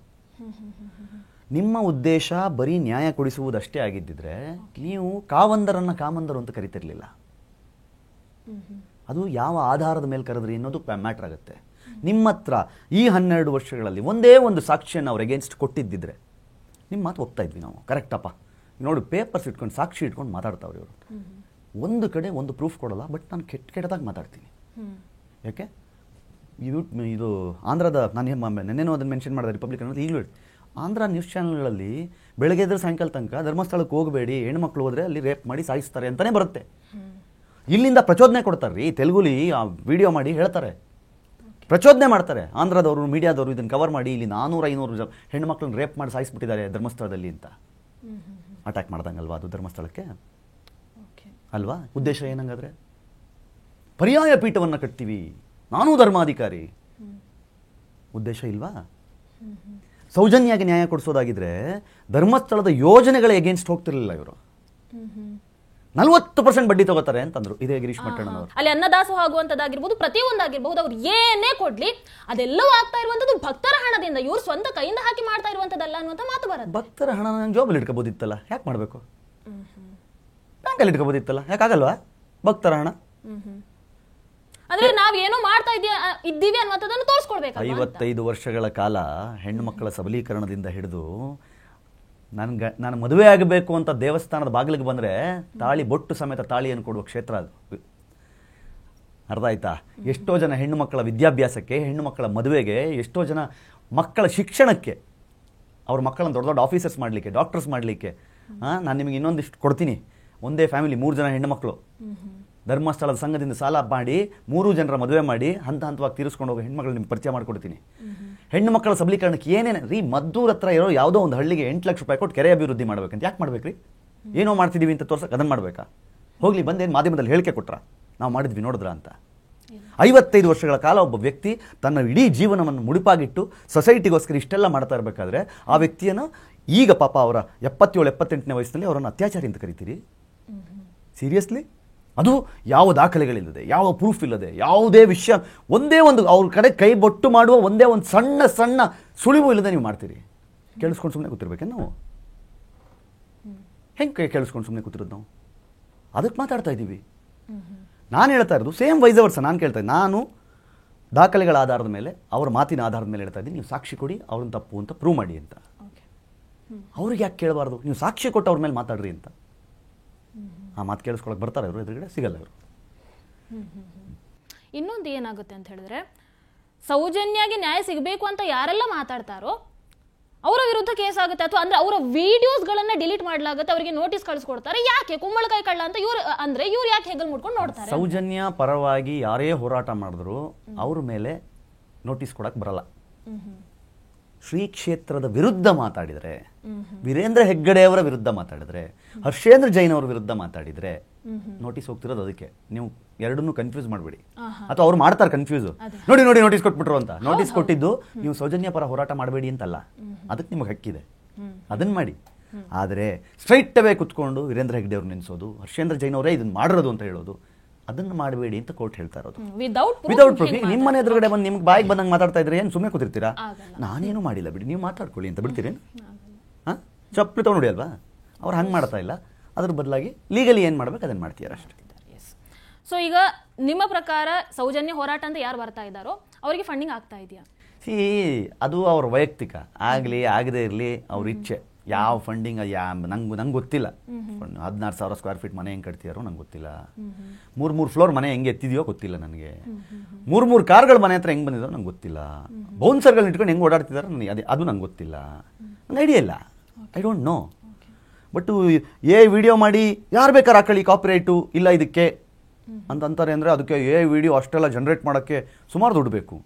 ಫಂಡಿಂಗ್ ಆಗ್ತಿದೆ ನಂಗೆ ಗೊತ್ತಿಲ್ಲ ನನಗೆ. ಅಷ್ಟು ಲಾಯರ್ಗಳನ್ನು ಒಂದೇ ಕಡೆ ಸೇರಿಸಿ ಎಲ್ರಿಗೂ ಲಾಯರ್ಗಳನ್ನು 300-400 100 ಲಾಯರ್ಗಳನ್ನು ಕರ್ಕೊಂಡ್ಬಂದು ಮಾಡ್ತಾ ಇದ್ದಾರೆ ಅಂತಂದರೆ ಎಲ್ಲರೂ ಫ್ರೀಯಾಗಿ ಮಾಡ್ತೀರಾ? ನಂಗೆ ಗೊತ್ತಿಲ್ಲ. ಸುಪ್ರೀಂ ಕೋರ್ಟ್ನ ಲಾಯರ್ಗಳು ಪರವಾಗಿ ನಿಂತು ವಾದ ಮಾಡ್ತಿದ್ದಾರೆ ಅಂದರೆ ಅವ್ರಿಗೇನು ಫ್ರೀಯಾಗಿ ಮಾಡ್ತಿದ್ದಾರೋ ಅಥವಾ ಅವ್ರಿಗೆ ದುಡ್ಡು ಕೊಟ್ಟೆ ಮಾಡ್ತಿದ್ದಾರೋ ನಂಗೆ ಗೊತ್ತಿಲ್ಲ. ಇಂಡಿಯಾ ಟುಡೇ ಚಾನಲ್ಗೆ ಡೈರೆಕ್ಟ್ ಕಾಂಟ್ಯಾಕ್ಟ್ ಸಿಗ್ತಾ ಇದೆ ಅಂತಂದರೆ ಅವ್ರಿಗೆ ಪೇಮೆಂಟ್ ಆಗ್ತಿದೆಯಾ ಇಲ್ವಾ ನಂಗೆ ಗೊತ್ತಿಲ್ಲ. ಜನಕ್ಕೆ ಬಿಡ್ತೀನಿ ತಿಳ್ಕೊಳ್ಳಿ. ಇಲ್ಲಿ ಸೌಜನ್ಯ ತಾಯಿ ಅತ್ಯಾಚಾರ ಆಗಿದೆ ಅಂತ ಹೇಳಿದ್ರೆ ನೀವು ಇಲ್ಲ ಅಂತ ಹೇಳ್ತೀರಾ? ಮತ್ತೆ ರಿಪೀಟ್, ಎಡಿಟೆಡ್ ವಿಡಿಯೋ ನೋಡಬೇಡಿ. ಸೌಜನ್ಯ ತಾಯಿ ನನ್ನ ಮಗಳ ಮೇಲೆ ಗ್ಯಾಂಗ್ ರೇಪ್ ಆಗಿದೆ ಅನ್ನೋ ವರ್ಡ್ ಯೂಸ್ ಮಾಡಿದ್ರು. ಅತ್ಯಾಚಾರ ಆಗಿಲ್ಲ ಅಂತ ನಾನು ಹೇಳಿಲ್ಲ, ಇಂಟರ್ಕೋರ್ಸ್ ಆಗಿಲ್ಲ ಅಂತ ಹೇಳಿದ್ದೀನಿ. ಅದನ್ನು ನಾನು ಹೇಳಿರೋದಲ್ಲ. CID ಇನ್ವೆಸ್ಟಿಗೇಷನ್ ಆಫೀಸರ್ ರುದ್ರಮುನಿ ಅವರು ಸುವರ್ಣ ನ್ಯೂಸ್ನಲ್ಲಿ ಕೂತ ಒಂದು ಕಾರ್ಯಕ್ರಮದಲ್ಲಿ, ನ್ಯೂಸ್ ಅವರ್ ಕಾರ್ಯಕ್ರಮದಲ್ಲಿ ಅವ್ರು ಹೇಳಿದ್ರು, ನಾನು ಈ ಮಾತನ್ನು ಅವರ ತಾಯಿಗೆ ಹೋಗಿ ಹೇಳಿದ್ದೆ. ಆದರೆ ನಾನು ಹೇಳ್ತಾರೆ ಇಲ್ಲೇ ಇದೆ, ಇದು post mortem report. ವೆಜಿನಾ admits 2 fingers. ಆಯಿತಾ? ಇದಿದೆ. ಇದನ್ನು ಉಲ್ಲೇಖ ಮಾಡಿ ಅವ್ರು ಹೇಳಿದ್ದನ್ನು ಕೇಳಿಕೊಂಡು ನಾನು ಹೇಳಿದೆ. ಅತ್ಯಾಚಾರ ಆಗಿಲ್ಲ ಅಂತಲ್ಲ. ಯಾವುದೇ ಒಂದು ಹೆಣ್ಣು ಮಗಳನ್ನು ಒತ್ತಾಯಪೂರ್ವಕವಾಗಿ ಎಳ್ಕೊಂಡು ಹೋಗಿ ಅವಳ ಗುಪ್ತಾಂಗವನ್ನು ಮುಟ್ಟಿದ್ರೆ ಸಾಕದು ಅತ್ಯಾಚಾರ ಅಂತಲೇ ಕನ್ಸಿಡರ್ ಆಗುತ್ತೆ. ಆದರೆ ಇಂಟರ್ಕೋರ್ಸ್ ಆಗಿರಲಿಲ್ಲ ಅಂತ ಏನು ರುದ್ರಮುನಿಯವರು ಹೇಳಿದ್ರು ಅದನ್ನು ಉಲ್ಲೇಖ ಮಾಡಿದೆ ನಾನು. At the same time gang rape ಆಗಿದೆ ಅಂತ ಹೇಳಬೇಡಿ, ಗ್ಯಾಂಗ್ ರೇಪ್ ಆಗಿಲ್ಲ ಆಕೆ ಮೇಲೆ ಅಂತ. ಅದನ್ನ ಕೀರ್ತಿ ರೇಪೇ ಆಗಿಲ್ಲ ಅಂತ ಹೇಳ್ದ ಅನ್ನೋ ಥರ ತಿರುಚೋ. ನೋಡಿ, ನಮಗೆ ತಿರುಚುವ ಅವಶ್ಯಕತೆ ಇಲ್ಲ, ಯಾಕಂದ್ರೆ ನಮ್ಮ ಹತ್ರ ಸತ್ಯ ಇದೆ. ತಿರುಚೋದು ಯಾವಾಗ? ಪರ್ಸ್ನಲ್ ಅಟ್ಯಾಕ್ ಮಾಡೋದು ಯಾವಾಗ? ನಿನ್ನ ಹತ್ರ ವಿಷಯ ಇಲ್ಲದೆ ಇದ್ದಾಗ. ಸೊ ಆ ಕೆಲಸ ನಡೀತಾ ಇದೆ, ನಮಗೇನು ಬೇಜಾರಿಲ್ಲ. ಬಿಕಾಸ್ ಇಳಿದಾಯ್ತು, 2 ಗುಂಡು ಎದೆಗೆ ಬಿತ್ತು ಅಂತ ಹೇಳ್ಬಿಟ್ಟು ನಾವಿವಾಗ ಇಲ್ಲ ವಾಪಸ್ ಹೋಗ್ತೀನಿ ಅಂತಂದರೆ ಯುದ್ಧ ಸೋತಂಗಾಗುತ್ತೆ. ಸೊ ಪರವಾಗಿಲ್ಲ, ಅದು ಹಣೆಗೆ ಬೀಳೋ ತನಕ ಹೋಗ್ತಾ ಇರ್ತೀವಿ. ಅದು ನಮ್ಮ ಹಣೆಗೆ ಬೀಳತ್ತಾ ಅವ್ರಿಗೆ ಇನ್ನೊಂದು ಜಾಗಕ್ಕೆ ಬೀಳತ್ತಾ ಗೊತ್ತಾಗುತ್ತೆ, ಬಟ್ ಹೋಗ್ತಾ ಇರ್ತೀವಿ. ಆದರೂ ಅಲ್ಲಿ ಮತ್ತೊಂದು ಬರುತ್ತೆ, ಏನು ಅಂದರೆ ಸ್ವತಃ ತಾಯಿ ಮಗಳ ಸಾವಲ್ಲೂ ಕೂಡ ಈ ರೀತಿ ಮಾತಾಡ್ತಾರೆ. ಜನ ಹಂಗೆ ಮಾತಾಡ್ತಿದ್ದಾರೆ. ನಾನು ಯಾಕೆ ಹೇಳಕ್ಕೆ ಹೋಗ್ಲಿ? ಜನ ಕೆಲವರು ಇವತ್ತು ಹೇಳ್ತಾ ಇದ್ದಾರೆ ಅದನ್ನು.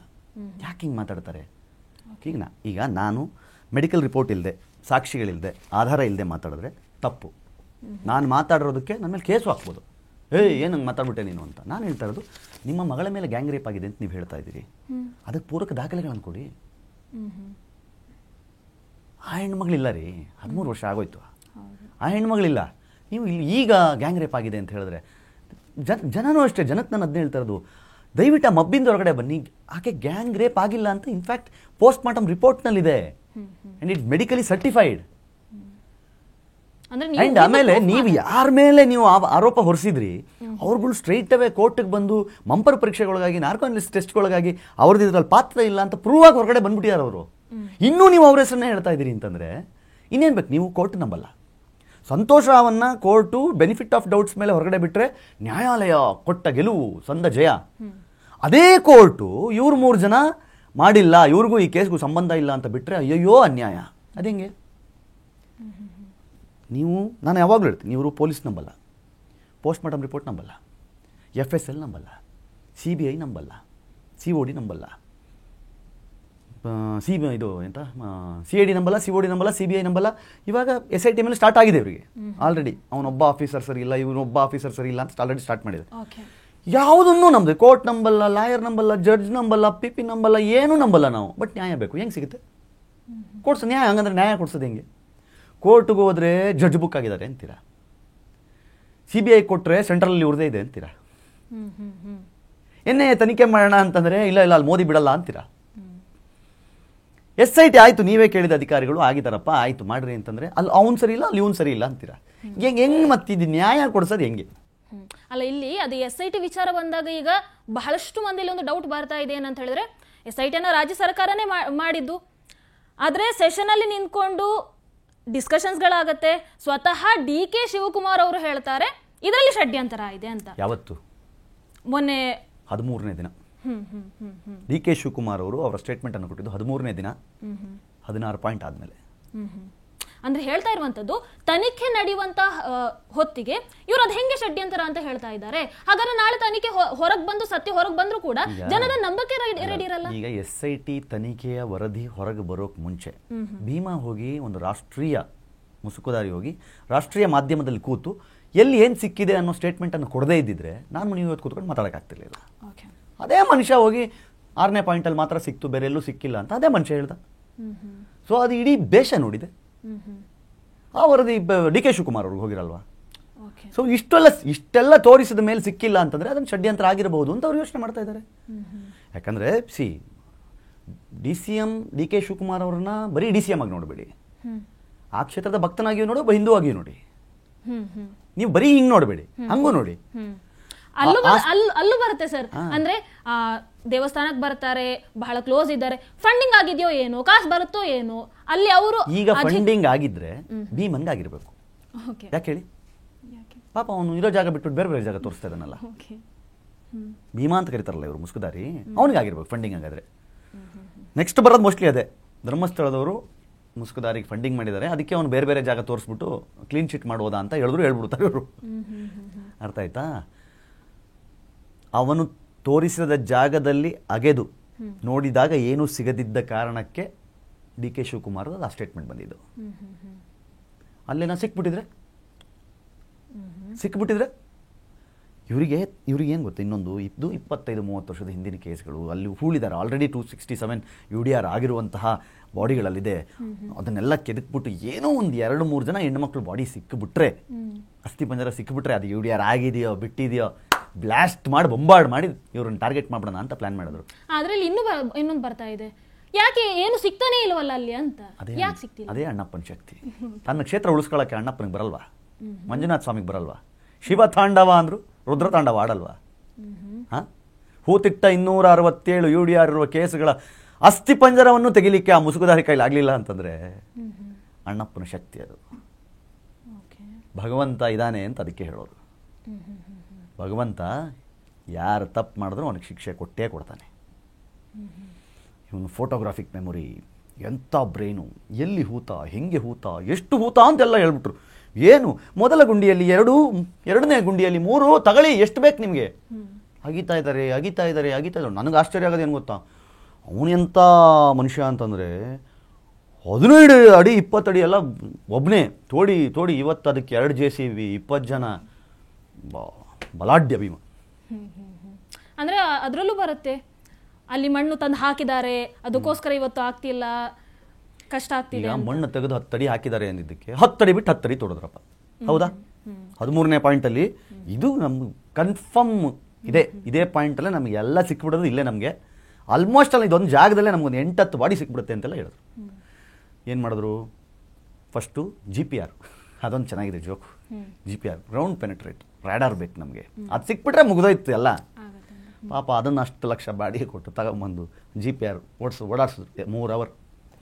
ಏನೂ ಕಾಣಿಸಿಲ್ಲ ಅಂದ ತಕ್ಷಣ GPR ಬೇಡ ತೋಡ್ರಿ ಈಗ ಮತ್ತೆ ಅಂದರು. ಅಂದರೆ ಎಂತ ಅಂದರೆ ಡೆಮೋಕ್ರಸಿನ ಒಂದು ಕಾಮಿಡಿ ಮಾಡ್ಕೊಂಡು ನಾವು ಜೋಕ್ ಮಾಡ್ಕೊಂಡ್ಬಿಟ್ಟಿದ್ದೀವಿ. ಅವ್ನು ಕೇಳ್ತಾನೆ, ಸೆಕೆಂಡ್ ಡೇ 20-25 ವರ್ಷದ ಹಿಂದಿನ ಕೇಸಿಗೆ ಡಾಗ್ ಸ್ಕ್ವಾಡ್ ಬೇಕು ಅಂತ ನಾನು. ಸೌಜನ್ಯ ಸಾವಿಗೀಡಾದ ಮರುದಿನ ಬಂದ ಡಾಗ್ ಸ್ಕ್ವಾಡು ಅದನ್ನು ಪತ್ತೆ ಹಚ್ಚಕ್ಕಾಗಿಲ್ಲ. ಅದು ಬಸ್ ಸ್ಟ್ಯಾಂಡ್ವರೆಗೆ ಹೋಗಿ ಸ್ಟಾಪ್ ಮಾಡಿಬಿಡುತ್ತೆ. ಅಂಥದ್ರಲ್ಲಿ 25 ವರ್ಷದ ಕಳೆಬರವನ್ನು ಹೊರಗೆ ತೆಗಿಲಿಕ್ಕೆ ಡಾಗ್ ಸ್ಕ್ವಾಡ್ ಬೇಕು ಅಂತಾನೆ. ಪಾಪ ಈ SIT ಅವರಿಗೆ IPS ಆಫೀಸರ್ಗಳು ಗೊತ್ತು ಇದರಿಂದ ಉಪಯೋಗ ಇಲ್ಲ ಅಂತ. ಬಟ್ ಕೋರ್ಟ್ ಆರ್ಡರ್ ಇದೆ, ಅವ್ನು ಏನು ಕೇಳ್ತಾನೋ ಅವ್ನು ಏನು ಹೇಳ್ತಾನೋ ಅದನ್ನು ಮಾಡ್ರಪ್ಪ ಅಂತ.